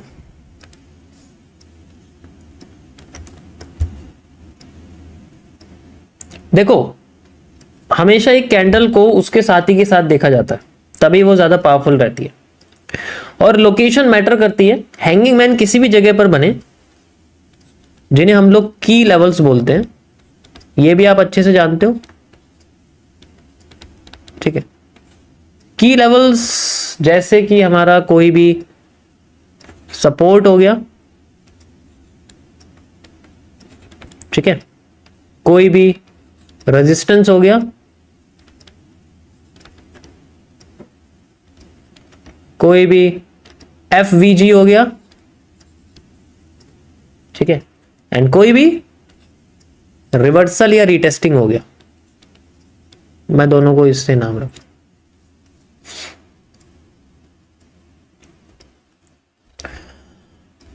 अब इन सबका इंपॉर्टेंस इसलिए है क्योंकि इन जगह पर आने वाले जो हैंगिंग मैन हैं, उनके हर जगह पर अलग अलग काम होते हैं, और सबसे इंपॉर्टेंट है इनका रिपीट होना, जो कि मैं आपको ROS में आगे बताऊंगा, रिपीटेशन ऑफ स्ट्रक्चर्स, और ROC रिपीटेशन ऑफ कैंडल्स। वो आगे बताऊंगा कि कैसे कैंडल्स अपने आप को रिपीट करके बिना किसी कैरेक्टरिस्टिक्स के अपने आप को काम कर। अभी लाइव में आपने देखा, मैंने वो स्ट्रक्चर आपको रिपीट करके दिखाया और मार्केट वहीं से बूम कर गई।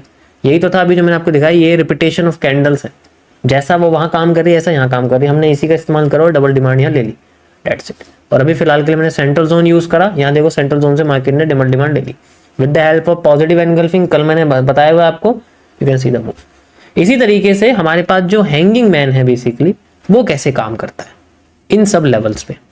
पहले तो हैंगिंग मैन समझो, रेड हैमर को हम लोग हैंगिंग मैन कहते हैं। इस तरीके से इसकी बॉडी होती है, ठीक है, और ये बनता कैसे है, जैसे मान के चलो एक मार्केट में कैंडल ऐसे बनती है, पॉजिटिव या नेगेटिव जैसे भी है, ओपन होती है, पहले मार्केट क्या करती है, नीचे चली जाती है, फिर थोड़ा सा ऊपर आती है एंड देन क्लोज हो जाती है, थोड़ी सी नेगेटिव यानी कि रेड कलर में, तो हम इसको रेड कलर कहते हैं, तो इसे हम रेड हैमर भी कह सकते हैं, ठीक है। अब इसकी सबसे बड़ी कैरेक्टरिस्टिक्स है, सबसे ज्यादा क्लियर दिखने वाली आपकी जलपरी की तरह होगी, यानी कि लुभावनी आप कह सकते हैं, ठीक है, ये आपकी जलपरी की तरह होगी। ये आप अच्छे से जानते हो, कल मैं इसके बारे में एक्सप्लेन कर चुका हूं, जिनको नहीं पता कल की स्ट्रीम देख सकते हो आप।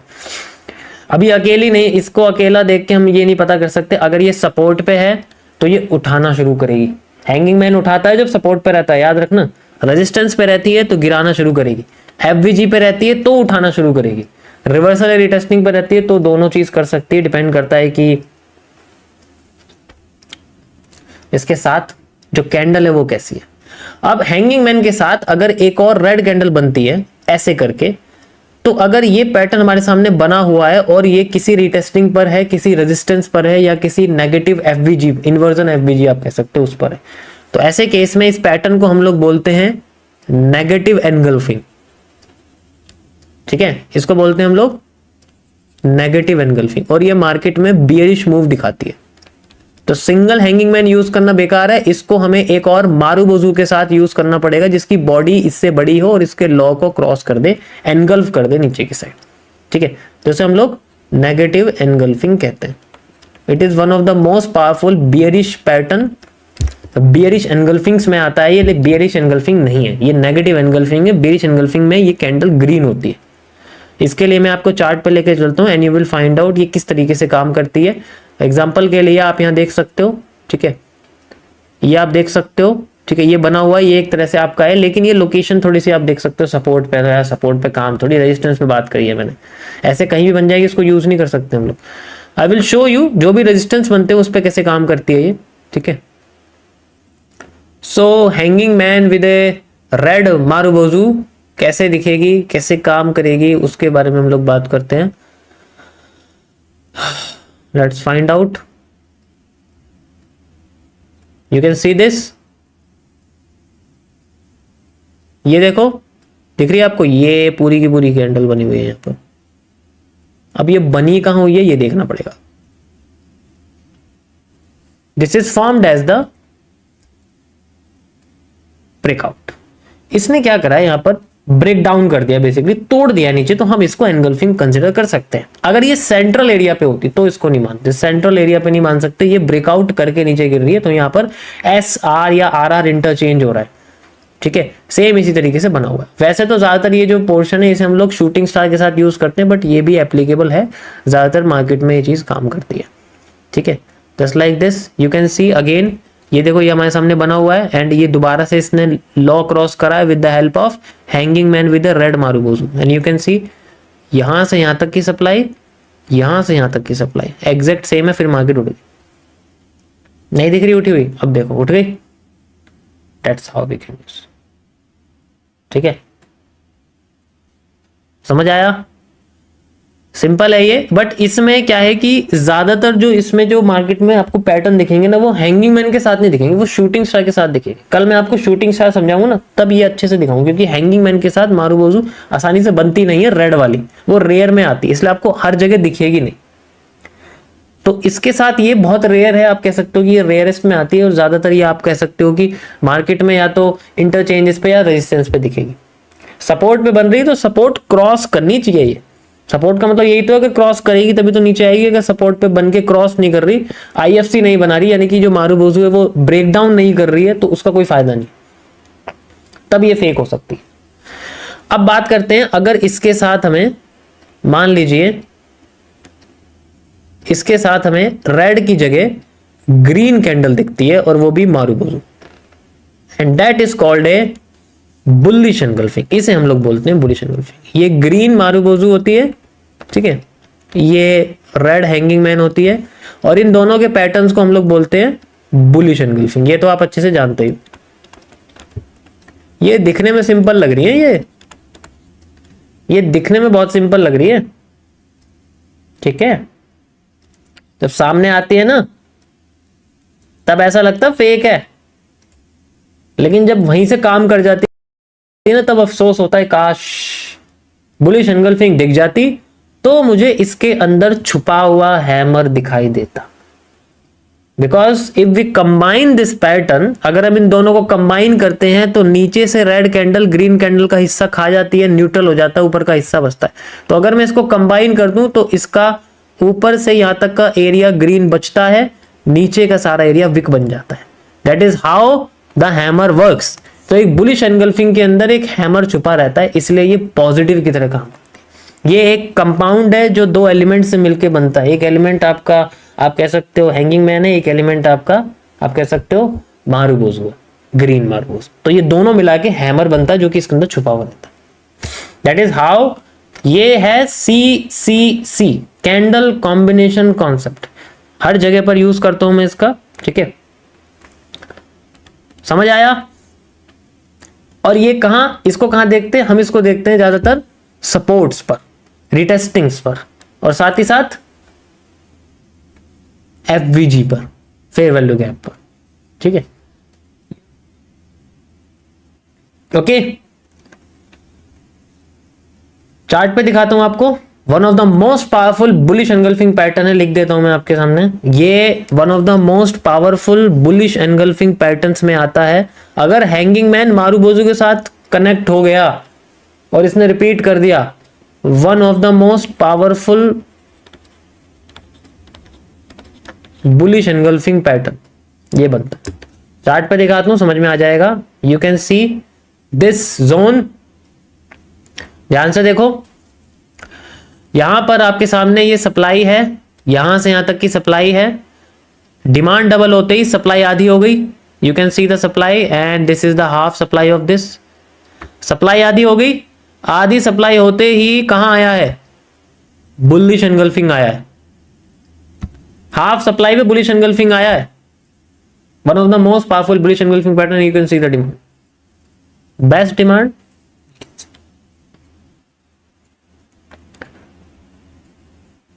समझ आया? यहां तक समझ में आ गया? कोई प्रॉब्लम किसी को नहीं होनी चाहिए मेरे हिसाब से। परफेक्ट।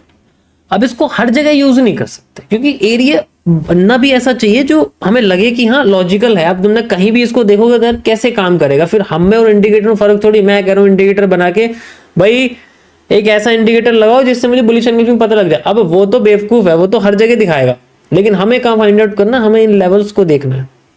ये जो लेवल्स है ये ज्यादा इंपॉर्टेंट है, इनको ही तो सीखना पड़ेगा, ये होते क्या है, ये बनते क्या है। इसलिए सबसे सिंपल बेसिक समझना पड़ता है कि ये दोनों क्या है, जिनसे लोग बचते हैं। ठीक है, जिनसे लोग बचते हैं उसी पे जाना पड़ेगा, क्योंकि जब तक ये नहीं पता लगेंगे तब तक कोई भी पैटर्न काम नहीं करेगा।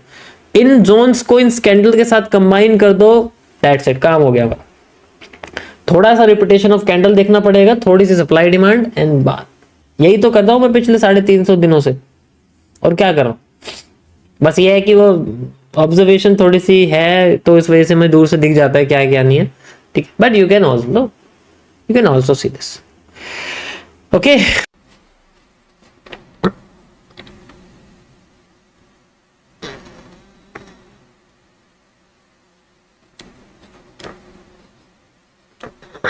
देखो ये ना आपके पास एक कैंडल है और ये रेड है मान लो। मैंने भी पिंक कर दी क्योंकि रेड कलर इसमें अवेलेबल नहीं है फिलहाल के लिए। तो अब इस कैंडल में बहुत सारी चीजें हैं जो हमें समझ में आती हैं, जैसे कि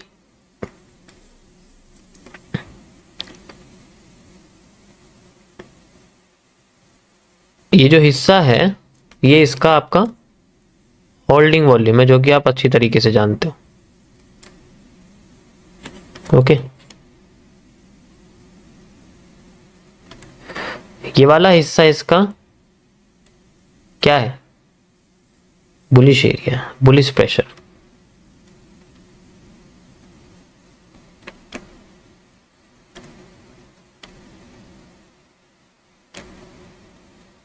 ठीक है, ये वाला हिस्सा इसका बेयरिश प्रेशर है।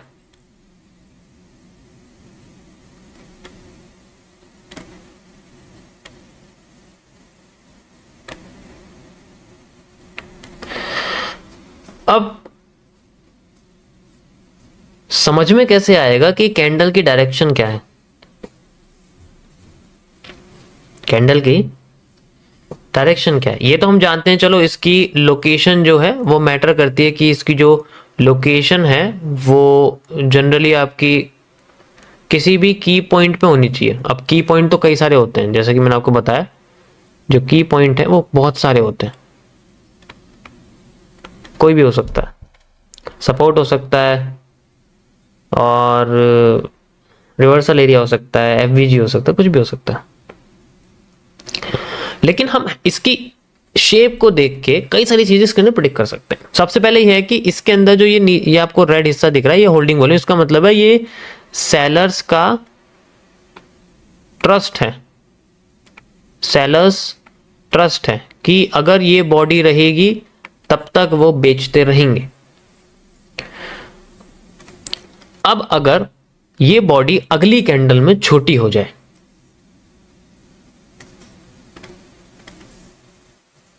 अगर ये बॉडी अगली कैंडल में छोटी हो जाए लेकिन विक साइज और शेडो साइज सेम है,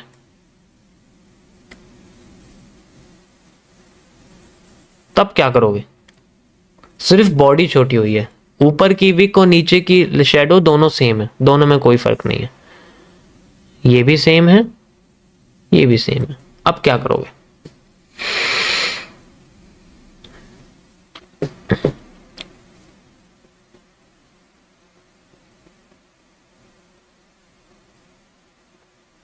बताओ, बॉडी छोटी होनी। इसके बाद ना मार्केट में मैं आपको बताता हूं 3 कंडीशंस फॉलो होती हैं।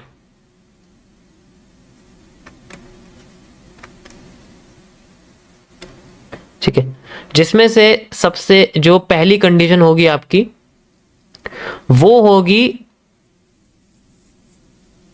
बिग बार, बिग रेड बार के बाद बिग रेड बार रिवर्सल। मतलब हो सकता है इसके बाद कैंडल एकदम से बड़ी बन जाए और फिर रिवर्स कर दे, इट्स पॉसिबल। ठीक है, तो इसके बाद की कैंडल पे हमेशा फोकस करते हैं। ये कैंडल बन जाएगी, सीधे घुसते नहीं है नीचे या ऊपर, वेट करते हैं कि इसके बाद जो कैंडल बनेगी उन्हें देखते हैं। मतलब ये एक तरह से आपकी ना डुअल कैंडल्स हैं। जैसे मैंने आपको बताया ना कि डुअल कैंडल्स जो होती हैं वो इंपॉर्टेंट होती है। अभी मैं आपको ये शूट हैंगिंग मैन के बेसिस बता रहा हूं, अभी मैं आपको हैमर का ही बताऊंगा कि जब डुअल हैमर्स आते हैं तब हम क्या सोचेंगे, क्योंकि लोगों को लगता है कि डुअल हैमर आ गए तो ट्रेंड पहले से ज्यादा पावरफुल हो चुका है, मजबूत हो चुका है। उस कंडीशन में हमें क्या करना पड़ेगा जब हमारे पास डुअल हैमर आ जाते हैं, क्योंकि डुअल हैमर कभी भी इकलौते काम नहीं करते, उन्हें अपने साथ एक और कंफर्मेशन चाहिए होती है, वगैरह वगैरह बहुत सारी चीजें होती हैं। अब इसमें किस तरीके से हम लोग अपनी बिल्कुल ऐसा कंफर्मेशन क्रिएट कर दें कि हमारे फेवर में तो एक ना एक कैंडल आ ही जाएगी। समझ आया कैसे? मैं आपको समझाता हूं कैसे।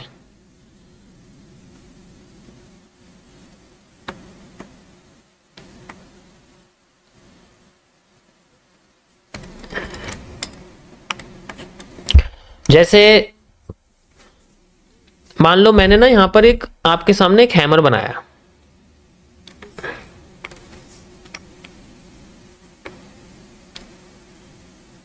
ठीक है, इसके बाद एक और हैमर बना है जो कि इससे ऊपर है, ऐसे। अब दो हैमर आ चुके हैं, दोनों लगभग सेम है, दोनों लगभग सेम है, इसमें कोई इशू नहीं है।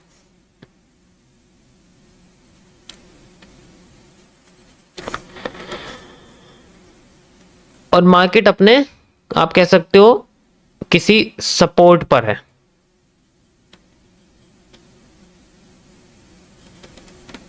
ठीक है, या किसी भी रिवर्सल एरिया पर है जहां पर सप्लाई खत्म हो जाती है। इसके बाद हमें अगर अपसाइड में सोचना है, यानी कि अगर हमें चाहते हैं कि मार्केट में अप ट्रेंड बने, तो उसकी दो कंफर्मेशन सबसे पहले चाहिए, यानी कि इसकी कुछ कंफर्मेशंस चाहिए होती हैं। ऐसे हम डायरेक्ट नहीं सोच सकते कि अगर हम अपसाइड में जाना चाह रहे हैं डायरेक्ट चले जाएंगे। ठीक है, ये डुअल कैंडल्स की कॉन्सेप्ट है। कैसी कंफर्मेशन? कि हैमर, दोनों हैमर के बाद मार्केट में जो टॉप हैमर है, जो टॉप हैमर है उसको क्रॉसिंग क्लोजिंग करने वाली, यानी कि हैमर के ऊपर एक और है, कोई और कैंडल हो ग्रीन कलर की जो सेकंड हैमर को क्रॉस करके क्लोज करे, that will be the real candle. 78% cases में रेशियो 78 का रहता है, 22-78। टॉप हैमर के क्रॉसिंग के बाद जो कैंडल्स होती हैं वो ज्यादातर ट्रेंड क्रिएट कर देती हैं। ठीक है, समझ आया यहां तक? ये पहली कंफर्मेशन होती है।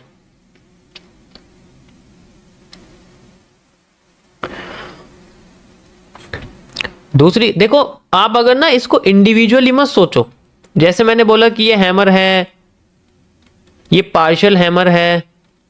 कैंडल्स आपके ना साइंस के एलिमेंट्स की तरह होती हैं, इंडिविजुअली सबके फंक्शन अलग हैं, लेकिन जब वो किसी और एलिमेंट के साथ, किसी और कैंडल के साथ मिक्स हो जाती है ना, तो उनके फंक्शन अलग हो जाते हैं, उनका मैटर अलग हो जाता है, उनके फीचर्स अलग हो जाते हैं। तो आप इसको उस तरीके से समझो। अगर मैं हैंगिंग मैन को मारूबोजू के साथ, ग्रीन मारूबोजू के साथ कंबाइन करूंगा तो ये ट्रेंड को बुलिश कर देगा, यस और नो? बिल्कुल कर देगा। अगर मैं हैमर को रेड मारूबोजू के साथ कंबाइन कर दूंगा तो ये ट्रेंड को बियरिश कर देगा, क्योंकि ये दोनों एलिमेंट हैं। तो जब हम ज्यादा कैंडल्स को कंबाइन करते हैं या सिंगल कैंडल की बजाय कई कैंडल्स को साथ में देखते हैं ना, तो दोनों की कैरेक्टरिस्टिक्स बदल जाती हैं। इसीलिए नेक्स्ट कैंडल का होना मार्केट में बहुत जरूरी है। इससे फोमो होने से बचता है और ऐसा लगता है कि मैं रुका रहा अच्छा था। अगर मैं रुका नहीं रहता तो शायद हो सकता था मैं उस कैंडल को सिर्फ इकलौते देख रहा था, मुझे उसके साथ दूसरी कैंडल भी देखनी पड़ेगी। तो ये कंपाउंड बनाएगा आपका, दोनों को कंबाइन करके बढ़िया सा, जो बुलिश एंगल्फिंग हो सकता है, जो मॉर्निंग रेनिंग स्टार हो सकता है। जब भी कोई डोजी बनती है तब भी तो हम वेट करते हैं, या सीधे डोजी देखिए और हाँ ये तो बुलिश डोजी है, उठ जाते हैं, ये तो ग्रे स्टोन डोजी है, नीचे चले जाते हैं, ये तो ड्रैगन फ्लाई डोजी ऊपर चले जाते हैं, ऐसे थोड़ी होता है। इसी तरीके से हर कैंडल का एक कंफर्मेशन होता है अपना। तो ये दो हैमर्स का कंफर्मेशन इनके ऊपर की बॉडी की क्लोजिंग का होता है एक तरह से। सबसे पहला जो टॉप का कंफर्मेशन आता है इनका। दूसरा कंफर्मेशन इनका first move fake then reversal वाला होता है, कि इन दोनों को क्रॉस करेगी कोई कैंडल और उसके बाद फिर रिवर्स करेगी। आफ्टर इफेक्ट्स में इनके जैसी ही कैंडल बनती है। तो इसमें या तो मैं इसको आफ्टर इफेक्ट्स कह सकता हूं, ठीक है, या फिर इसके अंदर मैं फर्स्ट मूव फेक रिवर्सल ये मैं यूज कर सकता हूं। समझ आया? MMC phase 22 ECG। चलो छोड़ो, वो थोड़ा सा कॉम्प्लेक्स हो जाएगा नाम। आप इसको कैंडल साइकोलॉजी के अंदर पार्ट्स रख सकते हो। मैंने इसको कोई पार्ट वगैरह नहीं रखा, बस इसको एक टॉपिक के जरिए रखा हुआ है। कनेक्टिविटी, कैंडल साइकोलॉजी, कनेक्टिविटी आप इसको कह सकते हो। सिंपल, कोई नेम वेम नहीं रखा मैंने इसको, बस सिंपल एक वर्जन रखा। चार्ट पे दिखाता हूं।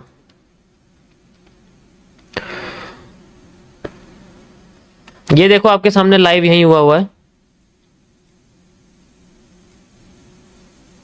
ये दोनों हैमर जैसी तो है और क्या, और अगली कैंडल देखो, कभी कभी अगली होगी, कभी कभी पहली नहीं हो पाएगी, 2-3 बार होगी। Then let's move.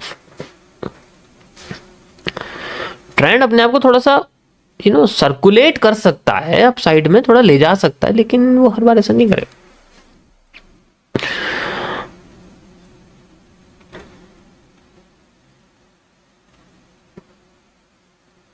सपोर्ट है, अब इसके बाद कुछ भी बन जाए उससे मतलब नहीं है। ये सपोर्ट है और ये सपोर्ट पर, ये की लेवल पर है।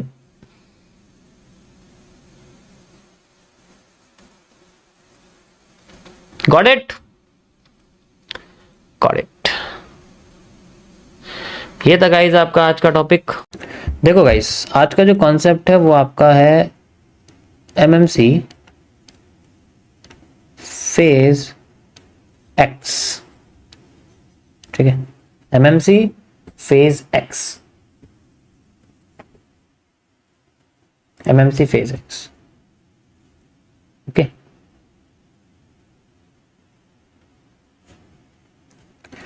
या तो यहां पर मैं आपको कुछ वैसे कौन से बताऊं, जैसे सबसे पहले एक कैंडलस्टिक सीसीपी के बारे में बताना चाहता हूं मैं आपको, ठीक है। सीसीपी मतलब आपका होता है, जो नए लोग हैं उनको बता देता हूं, सीसीपी का मतलब होता है आपके कॉम्प्लेक्स कैंडलस्टिक पैटर्न्स,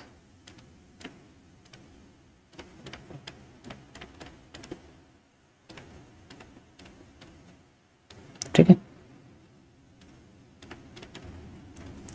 और ये जो सीसीपी है ये जनरली आपकी कॉम्बिनेशन के कॉन्सेप्ट में यूज, यानी कि triple C candle combination concept जो उसके अंदर यूज होती है, लेकिन मैं इसको अब सीसीसी नहीं बोलता एक्स में। ये फेज अलग है, this phase is whole different, ये अलग ही लेवल का फेज है। तो जितने भी अब मैं टॉपिक समझाऊंगा वो आपको फेज एक्स के रहेंगे। This is not 10, this is only x, ठीक है। ये कोई 10 नहीं है, ओके, जस्ट एक्स। अगर आप देखोगे यहाँ पर मॉडरेटर, थोड़ा सा यार एक्टिव रहो चार्ट में, सॉरी चैट्स में, आप देखो कोई नेगेटिविटी ना फैलाए, ओके। सो यहां पर मैं बात करने वाला हूं आज के सिंथेटिक कैंडल के बारे में,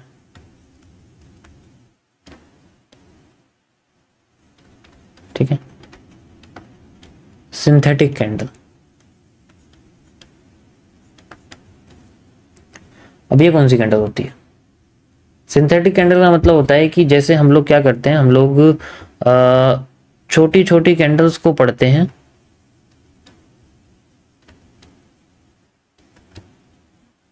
ताकि उनको मिला के किसी बड़ी कैंडल के मूव को प्रिडिक्ट कर सके। अगर ये कैंडल बनी हुई है ना, तो इसके हमें इंटीरियर में पता लगेगा, इसके इंटीरियर में पता लगेगा जाके कि जनरली ये इसके नेक्स्ट कैंडल ऐसे आएगी या नीचे जाएगी, वो सारी चीजें हमें पता लगती है इसमें जनरली। समझ में आया? इट जस्ट कैंडल के टाइम फ्रेम को स्विच करते हैं, लेकिन वो ऐसे नहीं करते कि हमें हर के लिए हर चीज के लिए चाहिए होता। ऐसे जोन्स पर जहां पर हमें समझ में नहीं, क्योंकि हर किसी को क्या होता है, आपने देखा होगा, लार्जर से स्मॉलर टाइम फ्रेम की तरफ जाते। दिस इज नॉट एवरीथिंग, यही सब कुछ नहीं होता। कुछ चीजों के लिए स्मॉलर टाइम फ्रेम से लार्जर में जाना पड़ता है, और वो चीज ये है। यहां से हम लोग स्मॉलर से लार्जर टाइम फ्रेम में जाते हैं। जस्ट लाइक मैं एंट्री ही 1 आवर के टाइम फ्रेम पर लेता हूं, या मैं एंट्री ही 30 मिनट्स के टाइम फ्रेम पर लेता हूं ट्रेड करते वक्त, तो 30 मिनट्स के टाइम फ्रेम पर मेरे सामने एक स्पिनिंग टॉप बनी हुई है मेरे जोन पर। मुझे इसमें समझ में नहीं आ रहा कि मैं क्या करूं, ठीक है, मुझे समझ में नहीं आ रहा कि मैं क्या करूं, तो मैं क्या करूंगा, मैं अपने छोटे टाइम फ्रेम पे जाऊंगा और इसको समझूंगा कि इस कैंडल के बाद क्या बन सकता है। तो यहां पर अगर मुझे दिखता है कि मार्केट मुझे पीनेंट बना के दे रही है, तो फिर मैं क्या करूंगा? इसका मतलब क्या है, मार्केट पहले फेक आउट देके फिर ऊपर जा सकती है। इसका मतलब पहले मार्केट अपने आप को नीचे ले जा सकती है एंड देन फिर ऊपर ले जा सकती है। पॉसिबिलिटी सबसे पहले है बुलिश एनगल्फिंग बनने की। सेकंड पॉसिबिलिटी क्या है कि अगर बुलिश एनगल्फिंग नहीं बनी, विद इन कैंडल में ही मार्केट में ऐसी वीक बनेगी एंड देन इसी के बाद ही कैंडल उठ जाएगी। इट्स ऑल्सो पॉसिबल कि वो उसी कैंडल में वीक बना दे और फिर उसी कैंडल की बॉडी को ऊपर ले जाए। तो दिस इज हाउ कि हम छोटे टाइम फ्रेम का इस्तेमाल कैसे कर सकते हैं बड़े टाइम फ्रेम की कैंडल को यूज करने के। और इन कैंडल्स को हम लोग सिंथेटिक कैंडल कहते हैं, जो जिसके रेफरेंस में हम छोटे कैंडल्स को देखते हैं, उसके इंटीरियर कैंडल को देखते हैं। ठीक है, हर कैंडल का अपना एक स्मॉलर टाइम फ्रेम पर अलग स्ट्रक्चर होता है। ठीक है, स्मॉलर टाइम फ्रेम पर एक अलग स्ट्रक्चर होता है। जैसे मैं आपके सामने एक हैमर की बात करूं, मान लीजिए, ठीक है, एक हैमर का क्या स्ट्रक्चर होता है, कई सारी पॉसिबिलिटीज है। ये हैमर 4 आवर के टाइम फ्रेम पर बिटकॉइन में बना हुआ है, तो आप सोचो इसकी क्या पॉसिबिलिटीज रहेंगी, बहुत सारी रहेंगी। मतलब अगर मैं ये बोलूंगा आपसे कि पहले मार्केट अपने आप को ओपन करती है, लाइन चार्ट से मैं समझाऊंगा, और उसके बाद मार्केट अपने आप को पहले नीचे लाती है इस तरीके से छोटे टाइम फ्रेम पर, एंड देन फिर बाद में रिकवर करती है। ठीक है, रिकवर करती है एंड थोड़ा सा नीचे लाके फिर ऊपर अपने आप को चली जाती है, यहाँ छोड़ देती है। दिस इज द टाइम जहां हैमर स्ट्रक्चर बना रहा है। तो हैमर इस तरीके से बनता है। Okay, so this is how the hammer works. यहां से ये इसका ओपनिंग है, ये इसका लो है एंड ये इसका हाई है। इन तीनों को कंबाइन कर दोगे तो आपके सामने कुछ ऐसा कैंडल बन के आ जाएगा जो कि लार्जर टाइम फ्रेम पे हमें दिखता है। ठीक है, समझ आया?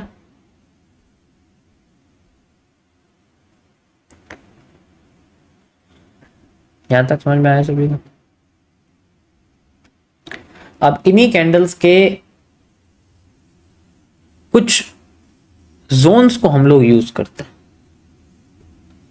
ठीक है, अब इन्हीं कैंडल्स के जोन्स को हम लोग यूज करते हैं। ठीक है, वो मैं आपको बताता हूं कैसे। इन कैंडल्स के अंदर जोन्स की एक अलग थ्योरी होती है, जिसे DDL के अंदर रखते हैं या DDZ के अंदर रखते हैं।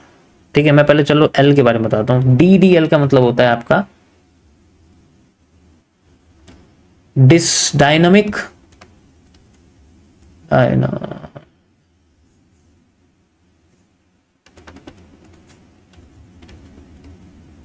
Displacement line. Dynamic displacement line आपका जनरली कैंडल के सेंट्रल जोन की लाइन होती है। ठीक है, कैंडल के सेंट्रल जोन की लाइन होती है। जैसे कोई भी कैंडल बनी हुई है ना टॉप पर, मतलब ये भी सारे की लेवल पे होते हैं, ऐसे तो है नहीं कि हम कहीं भी देख लेंगे। जैसे कोई भी कैंडल है ऐसे यहां से लेके यहां तक, तो हम इसके हाई, ठीक है, और इसके लो का जो सेंटर पार्ट है उसको यूज करते हैं। यानी जो लाइन होती है, this line is named as the DDL, ठीक है, इसको हम लोग डायनेमिक डिस्प्लेसमेंट लाइन।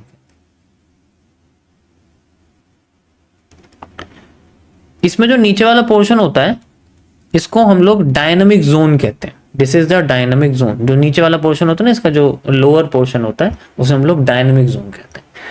इस जोन की क्या खासियत होती है कि मार्केट इस जोन को इस्तेमाल कई तरीके से करती है। अगर 50% से नीचे कैंडल की बॉडी क्लोज हो गई, नेक्स्ट जैसे ऊपर यहां गई, जैसे मैं आपको बना के दिखाता हूं, ये कैंडल है, ठीक है, और 50% से नीचे अगर कैंडल क्लोज हो जाती है लाइक दिस, इस तरीके से हो जाती है, अगर वो अपने आप को कंटिन्यू कर दे बिना अपने हाई को तोड़े, अपने लो को यहां से तोड़ देती है, दैट मींस मार्केट में अब डायनामिक्स सेल साइड की क्रिएट हो जाती है, ठीक है, डायनामिक्स सेल साइड की क्रिएट हो जाती है। यही सेम चीज ऊपर की साइड की, सेम टू सेम। अगर वो ऊपर की साइड क्लोज करके अपने आप को हाई को ब्रेक कर देती, then we have the move. ये चीजें जनरली हम लोग सपोर्ट या रेजिस्टेंस यानी कि किसी भी की लेवल पर देखते हैं। जो की लेवल होता है ना सबसे इंपॉर्टेंट, वहां पर हम लोग देखते। एग्जाम्पल के लिए जैसे ये देखो आप, एग्जाम्पल के लिए जैसे ये देखो आप, ये सारे आपके सामने यही चीज है, सब कुछ, ठीक है, सब कुछ। एंड इसका इस्तेमाल जनरली सिर्फ लार्जर टाइम फ्रेम पे करते हैं, छोटे टाइम फ्रेम पे नहीं करते, ठीक है। लार्जर टाइम फ्रेम मतलब जैसे higher than 30 minutes. Higher than, देखो इसका मतलब क्या है, इसका मतलब यह है कि अगर हमें टॉप पर कुछ ऐसी चीजें मिलती है तो फिर बाद में एक वॉल्यूम का जो तराजू होता है ना वो थोड़ा सेल साइड में हो जाता है। बॉटम पे होती है तो वॉल्यूम का तराजू थोड़ा सा बाय साइड में हो जाता है, इस तरीके से आप कह सकते हो, ठीक है। वॉल्यूम फिलअप भी आप कह सकते हो, ऐसी बात नहीं है। वॉल्यूम फिलअप के लिए ना आपको यहाँ पर जनरली एक डिफरेंट कलर की कैंडल चाहिए जो कि हर बार काम नहीं करती। ये ऐसा जोन होता है जिसे कितना भी एक्सटेंड कर सकते हैं हम लोग। अगर यहाँ पर कैंडल बनी हुई है ना तो ये जोन मान लो यहाँ से इतना लंबा एक्सटेंड हो जाएगा। मार्केट यहाँ पर कुछ इस तरीके से कर रही है, नीचे आ गई तो यहाँ तुम्हें रिएक्शन देके नीचे भी गिर सकती है, दैट्स हाउ, ठीक है। इसी तरीके से मार्केट नीचे गई पहले, फिर ये ऊपर गई, फिर ऐसे करके इस जोन पे आके ऐसे भी कर सकते हैं। It's also possible. This is just a zone, ठीक है। तो इसमें 50% जोन बहुत इंपॉर्टेंट होता है कैंडल का। मैं आपको चार्ट पे, ठीक है, लेट्स शो इन चार्ट। थोड़ा सा पीछे चलते हैं और मैं इसे तुम्हें गोल्ड में 30 मिनट्स पे दिखाता हूं, how we can use it. जैसे मान के चलो मेरे सामने ये एक हाई है, ठीक है, ये मेरे सामने एक हाई है एंड ये मेरे सामने एक हाई यहां से यहां तक बनता है जिसको मैंने बनाया हुआ है, आपको दिख रहा होगा। उसके बाद यहाँ पर मेरे सामने ये जो कैंडल है जो कि अपर पार्ट पे बनी हुई है जनरली, तो मेरे सामने इसका 50% जोन में लगाता हूँ high and to low. You can easily see 50% से नीचे कैंडल क्लोज एंड उसके बाद नीचे की बॉडी क्लोज।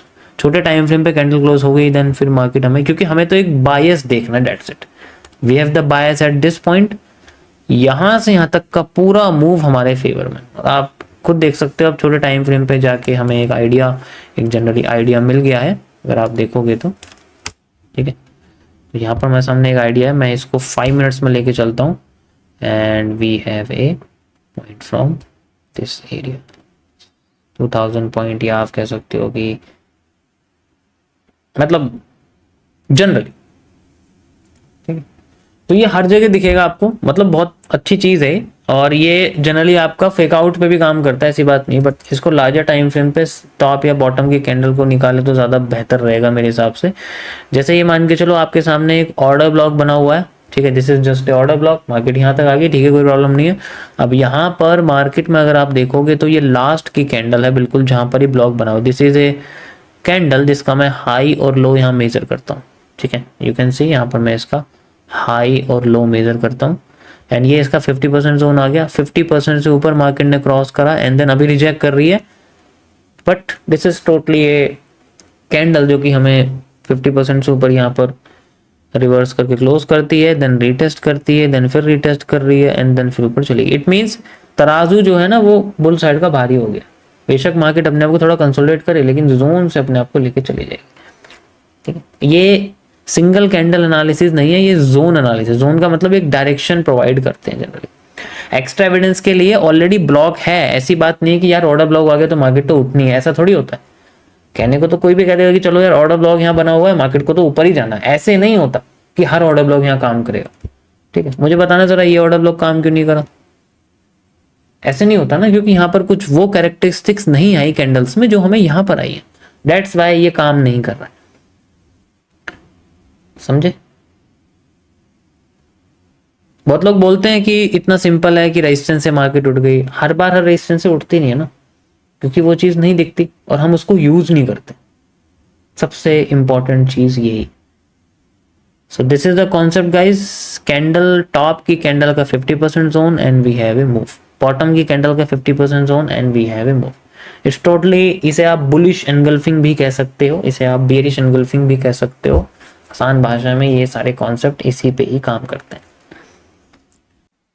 मैं आपको आज कैंडलस्टिक साइकोलॉजी के अंदर यानी कि सीसीपीज के अंदर, अरे क्या लिख दिया, मैं आपको सीसीपीज के अंदर यानी कि कॉम्प्लेक्स कैंडलस्टिक पैटर्न्स में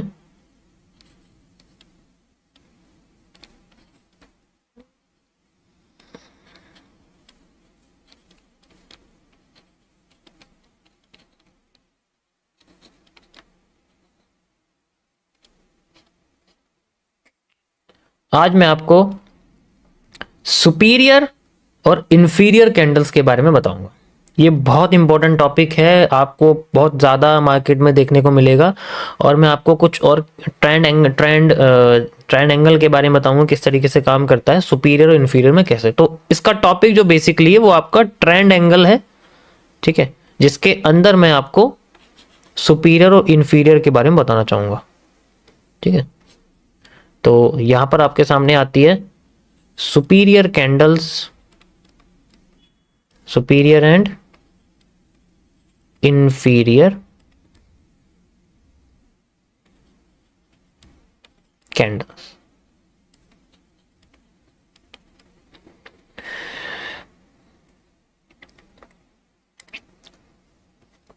देखो हमारे पास कोई भी अगर ट्रेंड है ना जो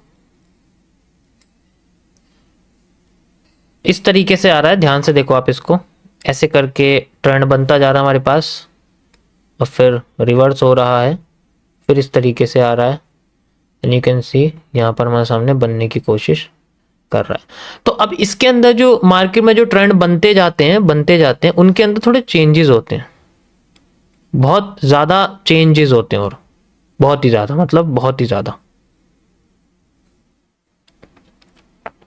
अब जैसे मार्केट में ऊपर हमारे पास इन्वर्टेड हैमर बन गया एग्जांपल के लिए, ये क्या है, ये एक इन्वर्टेड हैमर है। इन्वर्टेड हैमर उसी जगह बना है जहां पर हमारी डिमांड खत्म होती है। ठीक है, एग्जांपल के लिए मान लो इस जगह पर हमारी जो डिमांड है वो खत्म हो जाती है, डिमांड फिनिशेस,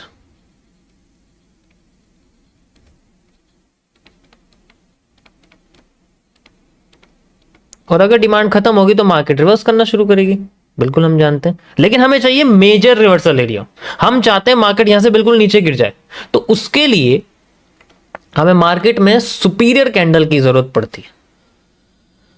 कैसे? अब मार्केट में यहां से हमें सप्लाई देखने को मिलेगी वही सेम, यानी कि जो यहां से यहां तक की जो सप्लाई हमारे सामने आई है यही सप्लाई हमें देखने को मिलनी चाहिए, ऑब्वियस सी बात है, बिल्कुल ये यहां से लेके यहां तक देखने को मिलनी चाहिए हमें। परफेक्ट। सो मार्केट अपने आप को यहां से लेके यहां तक नीचे लेके आती है, ठीक है, फिर और नीचे लेके आती है, फिर और नीचे लेके आती है और यहां से अब ये रिवर्स करना शुरू कर देती है दोबारा से इस तरीके से। अब यहां हैमर आ जाता है, मान लो वही पैटर्न जिसने हमें उठाना शुरू करा था मार्केट को, वही दोबारा से हमारे पास लौट के यहां आ जाता है और वह रिवर्स करना शुरू कर रही है, फिर से दोबारा मार्केट ऊपर जा रही है। अब इस कंडीशन में हमने देखा कि मार्केट हमें राइजिंग पोर्शन में दिख रही है, यानी कि मार्केट क्या कर रही है, राइज कर रही है, ऊपर की साइड जा रही है। तो जब भी ऊपर की साइड जाएगी तो हमें ये चीज समझनी है कि हमारे सामने जो एम है वो ऐसे बनेंगे। हमारा जो एम का लेफ्ट टॉप है वो हमेशा हमारे राइट टॉप से छोटा होगा। तो सुपीरियर कौन सा होगा, ये। तो अगर पहली कैंडल बन गई, इस पे बैठना है नुकसानदायक और रिस्की। इस पर क्यों बैठेंगे कोई? तो पहली कैंडल हमारे लिए इंफीरियर मानी जाएगी according to bull trend, market के रिवर्स करने के लिए। समझ में आया? अब जब इसको कैंडल तोड़ेगी, यू कैन सी इसको कैंडल तोड़ेगी। अब ये भी किसी एक रिवर्सल एरिया पे होना है, बड़े वाले, यानी कि यहां से लेके यहां तक जो हमारे सामने रिवर्सल एरिया आएगा, यहां से लेके यहां तक जो हमारे सामने रिवर्सल एरिया आएगा, इस पूरे रिवर्सल एरिया का सुपीरियर कैंडल हमें चाहिए।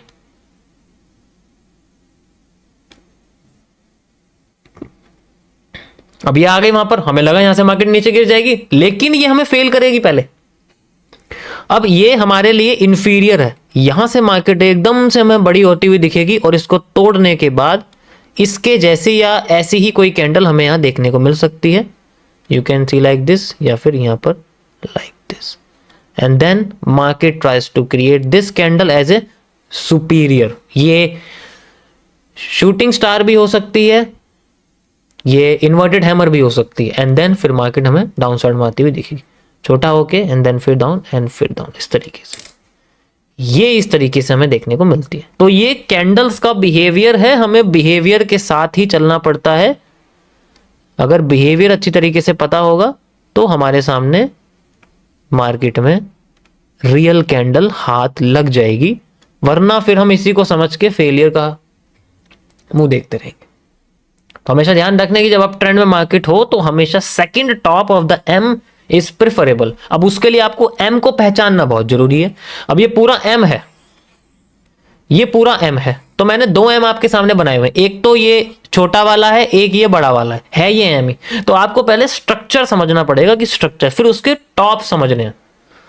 है सारा खेल यहां पर डबल टॉप का, अगर मार्केट अपसाइड में जा रही है तब, और उसका पहला टॉप हमेशा मार्केट में इंफीरियर रहता है और फिर वह सुपीरियर बन जाता है। हर बार ऐसा नहीं होता, लेकिन जब ट्रेंड चलता है तो उस साइड में ऐसा होता है। वो अलग बात है कि मैं अगर इसको एम समझूं तो वो अलग चीज है कि इसका पहला टॉप सुपीरियर है, इसका टाइप इंफीरियर। ये तो रिटेस्टिंग में आ गया ना भाई, ये तो रिटेस्टिंग माना जाएगा। Got it? समझ आया सभी को? यहां तक समझ में आया? चार्ट पे दिखाता हूं आपको, चार्ट पे कैसे देखने को मिलेगा।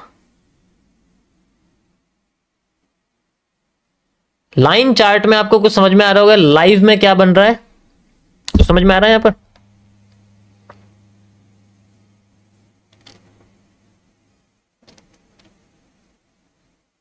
Got it? ये देखो,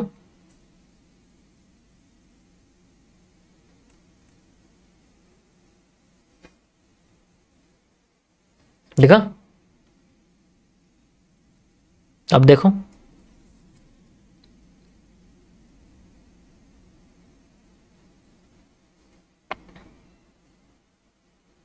ठीक है। वो अलग बात है कि जब मार्केट का ट्रेंड चेंज हो जाएगा तब हो सकता है कि एम अब उल्टा हो जाए, अब एम ऐसे ना होके ऐसे हो जाए, तो ये वाला टॉप ऊपर ज्यादा रहेगा, ये वाला टॉप नीचे ज्यादा रहेगा। अभी यही हो रहा है। अब मार्केट रिवर्स कर चुकी है, तो आप खुद देखो इसका जो ट्रेंड है वो किस तरीके से दिख रहा है। इसे कहते हैं चेंज ऑफ कैरेक्टर। ये होता है असली चेंज ऑफ कैरेक्टर। पहचानने के लिए हम कैंडल्स को यूज कर सकते हैं जैसे चाहे वैसे। अभी मैंने आपको बोला, या तो डिमांड पूरी आए या आधी आए, हमें मूव चाहिए सप्लाई का घूम के यही वाला, एंड यू कैन सी इस मूव सप्लाई का आ चुका है, एग्जैक्ट सेम है हमारे पास। सेंट्रल रिवर्सल जोन का ही रिवर्सल है, ये मैंने गैपिस में लगाया हुआ, वो अलग बात है, उसको छोड़ दो फिलहाल के लिए। समझो, समझ आया सभी को? That's it.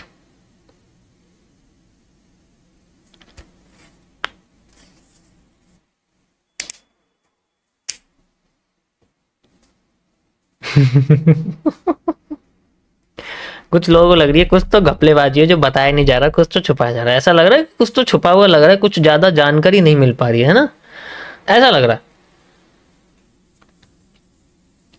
ऐसा लग रहा है कुछ तो छुपा रहे हैं, कुछ तो है जो छुपा रहे हैं। एक तो चीज तो बच गई है जो छुप रही है, वो बताया नहीं है ना। हाँ देखो, हाँ कर रहे हैं जो भी हाँ कर रहे हैं मॉडरेटर, जरा उन्हें उनके साथ मास्टर क्लास सेट की जाए। ये देखो, हाँ भाई कुछ तो है। अब तो और ज्यादा हाँ करेंगे।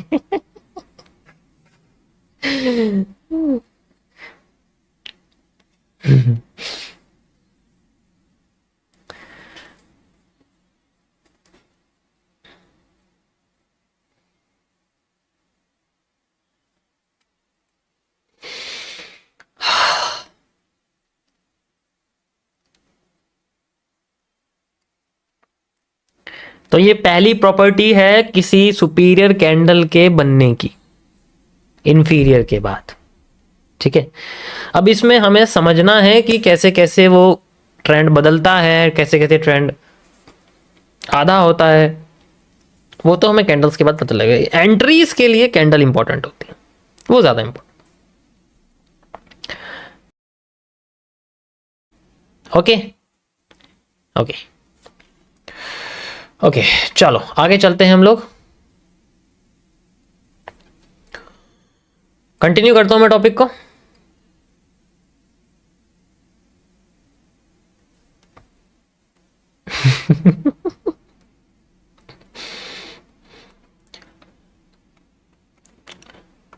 अब अगर उल्टा हो जाए तब क्या करेंगे?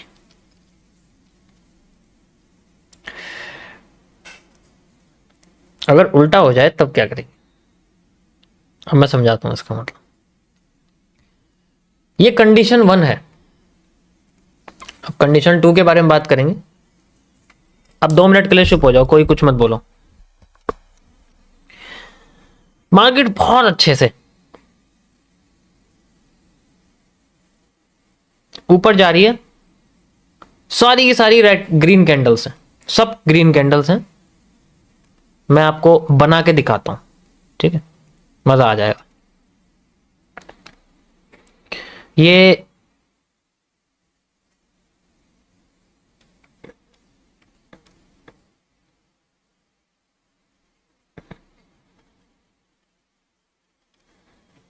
सारी की सारी ग्रीन कैंडल्स हैं।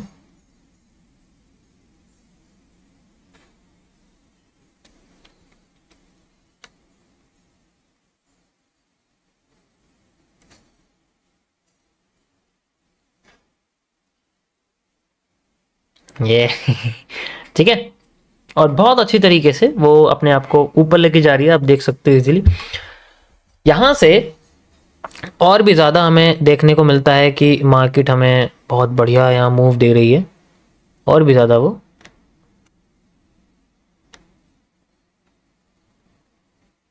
बहुत लंबा ट्रेंड मैं यहाँ बनाता हूँ। You can easily C like this, यहाँ से लेके यहाँ तक ये ट्रेंड बन चुका है। ठीक है, बहुत बढ़िया ट्रेंड बन। अब इसके अंदर कुछ भी नहीं है, मतलब आप इसको समझ सकते हो कि बीच में कुछ ग्रीन कैंडल्स और हैं जो बड़ी बड़ी हैं हमारे सामने बनी हुई है। आप कह सकते हो जैसे मैंने ये भी हटा दिया यहाँ से, ये भी हटा दिया, तो यहाँ आप समझो कि यहाँ पर एक बड़ी ही कैंडल यहाँ बनी हुई है जो हमारे सामने इस तरीके से है। कुछ कुछ बड़ी बड़ी कैंडल्स भी हैं इसके बीच में। कोई भी रेड कैंडल नहीं फिलहाल के लिए, सिंपली अपने आप को ऊपर लेके जा रही है। यहां से मार्केट अपने आप को डाउन लाना शुरू करती है, एकदम नीचे गिर जाती है। बड़ी सी रेड कैंडल आती है और एकदम नीचे गिर जाती है। ठीक है, एकदम नीचे गिर गई। फिर से इसके अंदर ग्रीन कैंडल धीरे धीरे करके आती हैं और रिकवर करती हैं इसको। फिर से इसके अंदर आती हैं, रिकवर करती हैं, और एकदम रिकवर होने के बाद इसके हाई को तोड़ देती हैं। रिलेट करना इसको अपने खुद से लाइव में कि अगर तुम सामने बैठे हो तो मैं ये चीज होती हुई दिखी होगी पक्का, और एकदम से फिर एक बड़ी सी कैंडल बन जाती है और इसको तोड़ देती है। फिर से दोबारा ये चीज कंटिन्यू होती है, फिर से दोबारा यही चीज कंटिन्यू होती है, फिर यही ट्रेंड सा बन जाता है यहां पर हमारे सामने। ये फिर से ऐसे बन जाती है मार्केट, सेम टू सेम यही होता है, एक बीच में से आती फिर बन जाती। अब हमारे लिए ये कैंडल सेंट्रल एरिया बन जाती है, पहले समझो यहां तक, मैं आपको दिखाता हूं कैसे।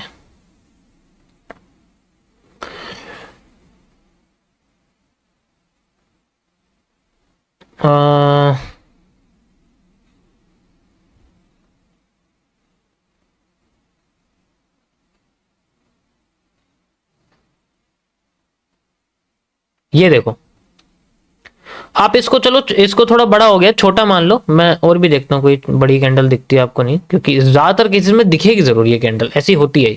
ये देखो फिर से यही दिख रही है, स्मूथ ट्रेंड है, एकदम से ग्रीन कैंडल रेड कैंडल बन गई और अगली कैंडल उसको रिकवर करेगी। इसको चलो टुकड़ों में समझ लो भाई।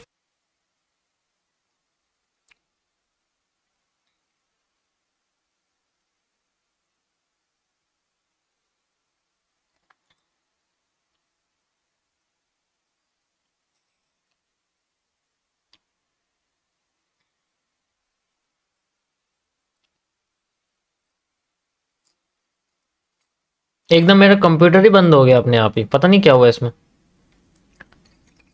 सिस्टम ही बंद हो गया। आज ज्यादा तारीफ कर दी ना मैंने इसकी, इस वजह से ऐसा हो रहा है। मेरी आवाज आ रही है सभी को? नहीं इंटरनेट नहीं गया, इंटरनेट आ रहा है। हाँ वो पता नहीं क्या हुआ, एकदम से कंप्यूटर पूरा ही बंद हो गया, सब कुछ बंद हो गया। मैं कह रहा ये क्या हो गया। मैंने चलो स्टार्ट करते हैं, कोई दिक्कत नहीं है। अब तो ठीक है ना?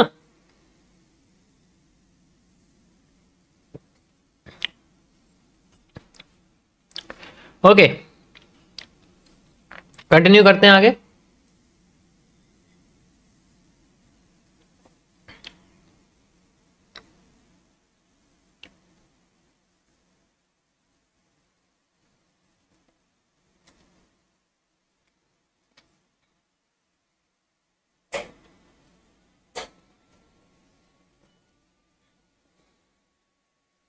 परफेक्ट।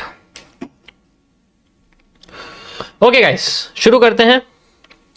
सो यहां पर हमें एक सेंट्रल एरिया की तरह हम इसको आइडेंटिफाई करते हैं, this is as a central area. अब ध्यान से समझना मेरी बात,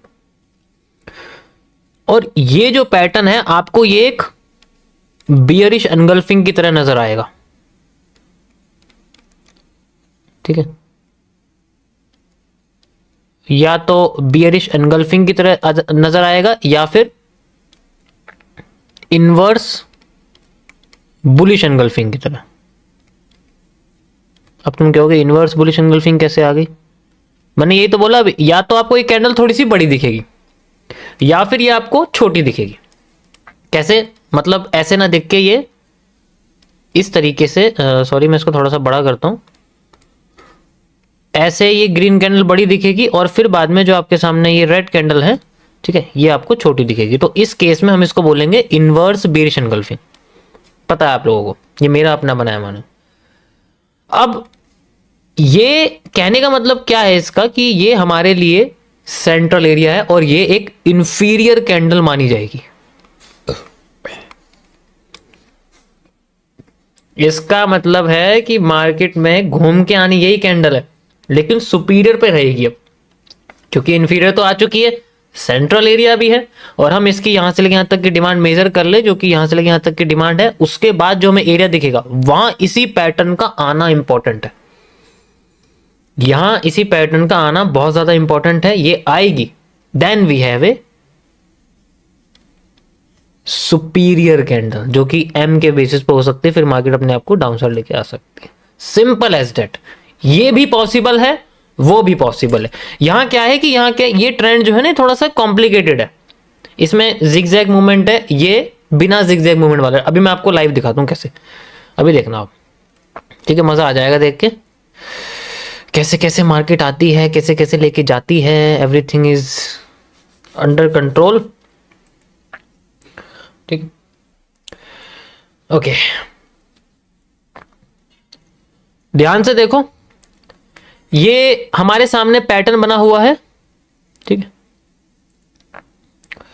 ये मार्केट का एक बियरिश एनगल्फिंग वाला पैटर्न है, बस इसको समझो ध्यान से। अभी ये बेरिश एनगल्फिंग वाला पैटर्न है, लाइव में बना हुआ है हमारे साथ। तो हमने क्या करा, ये वाला बेच एनगल्फिंग वाला पैटर्न है, फिर मार्केट इसके ऊपर गई, क्रॉस करके चली गई, कोई दिक्कत नहीं। ये पहला पैटर्न आया मार्केट में। अगर मैं आपसे बोलूं, चलो ये थोड़ा कॉम्प्लेक्स हो जाएगा, मैं और सिंपल करता हूं आपको, और सिंपल तरीके से समझाता हूं, क्योंकि मुझे प्योर ट्रेंड के बारे में आपको बताना, तो प्योर ट्रेंड आना बहुत ही ज्यादा इंपॉर्टेंट है।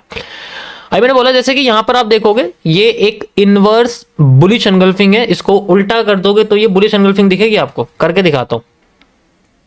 इनवर्ट स्केल देखिए, बुलिश एनगल्फिंग, बड़ी ग्रीन है, छोटी रेड है, इसको ऐसे कर दोगे तो ग्रीन आगे दिखेगी, ब्लू पीछे दिखेगी। अब इस केस में सिंपल सा एरिया है कि मार्केट में या तो मैं ब्रेकआउट वाला एरिया लूं, you can see like this, ये मेरे पास में एक एरिया है, ये सेंट्रल, मैं इसको क्या मानूंगा, मैंने क्या बोला इसको, कि मैं इसको मानने वाला हूं एक सेंट्रल जोन। तो मुझे इसकी यहां से लेके यहां तक की डिमांड और इसकी यहां से लेके यहां तक की डिमांड चाहिए। अब इसका 100% जोन और इसका 50% जोन दोनों में मार्क कर सकता हूं, एंड 50% जोन पे मार्केट अपने आप को रिवर्स करने की कोशिश कर रही है।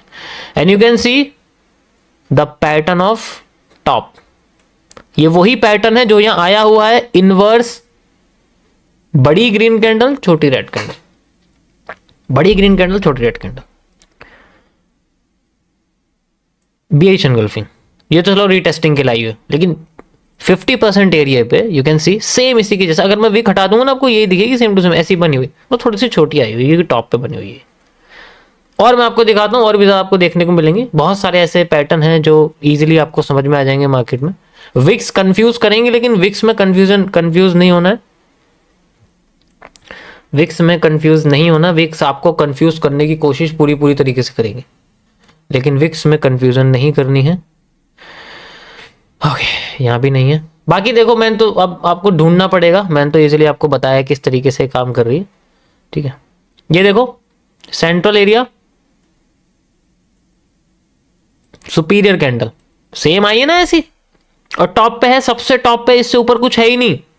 And then market reversed 50% of this move. Got it? तो इस तरीके से हम लोग जो सुपीरियर और इंफीरियर कैंडल्स हैं वो सेंट्रल जोन के तरीके से भी समझ सकते हैं। अगर ट्रेंड जिगजैग ना होके स्मूथ चल रहा है, बिल्कुल स्मूथ चल रहा है, तो हम उस तरीके से समझ सकते हैं। तो उसका सेंट्रल जोन ही हमारे लिए इंफीरियर कैंडल रहेगा, और उसके बाद वही कैंडल अगर रिपीट करके ऊपर आ गई, वही कैंडलस्टिक पैटर्न जो कि हमारे लिए सिंगल भी हो सकता है, वो हमारे लिए डबल भी हो सकता है, वो हमारे लिए 3 गुना भी हो सकता है, वो ही हमारे लिए सुपीरियर कैंडल होती है। तो किस तरीके से हम सेंट्रल जोन आइडेंटिफाई करते हैं, ये आपको आंसर आज मिल चुका है। सेंट्रल जोन कैसे आइडेंटिफाई करेंगे, ऐसे करेंगे, वही कैंडल अगर टॉप पे आ गई ना, लेकिन इसके लिए आपको मेजर करना पड़ेगा कि डिमांड जितनी है उतनी फिर ऊपर की डिमांड आनी चाहिए। वो डिमांड ऐसे करके ऊपर मेजर करनी पड़ेगी, उस जगह पर वो पैटर्न आना चाहिए। अगर वो आ रहा है तो रिपीटेशन ऑफ कैंडल्स के कॉन्सेप्ट में भी आएगा, और फिर बाद में वो सेंट्रल जोन पे आने वाली कैंडल का सुपीरियर कैंडल भी होगी, ये इंफीरियर है। Got it? Got it. आप इसको नी कैप कह सकते हो, लेकिन नी कैप का इन्वॉल्वमेंट नहीं है इसके अंदर, क्योंकि नी कैप से वहां तक जाने वाले मूव को तो चलो मैं ले रहा हूं, एक बार को मैं कंसिडर कर रहा हूं, लेकिन मुझे वो मूव नहीं चाहिए, मुझे उसके बाद की सुपीरियर कैंडल का मूव चाहिए। This will be the superior. जितना ज्यादा मार्केट का टॉप एरिया होगा उतना ज्यादा वो पावरफुल रहेगी हमारे लिए। अब देखो, अगर मार्केट इसको क्रॉस करती है, then we got a IFC candle. हमें यहां क्या देखने को मिलेगी, एक बड़ी सी आईएफसी कैंडल, क्योंकि ये नीडेड वॉल्यूम क्रिएट कर रही है। आ गई ना मार्केट नीचे।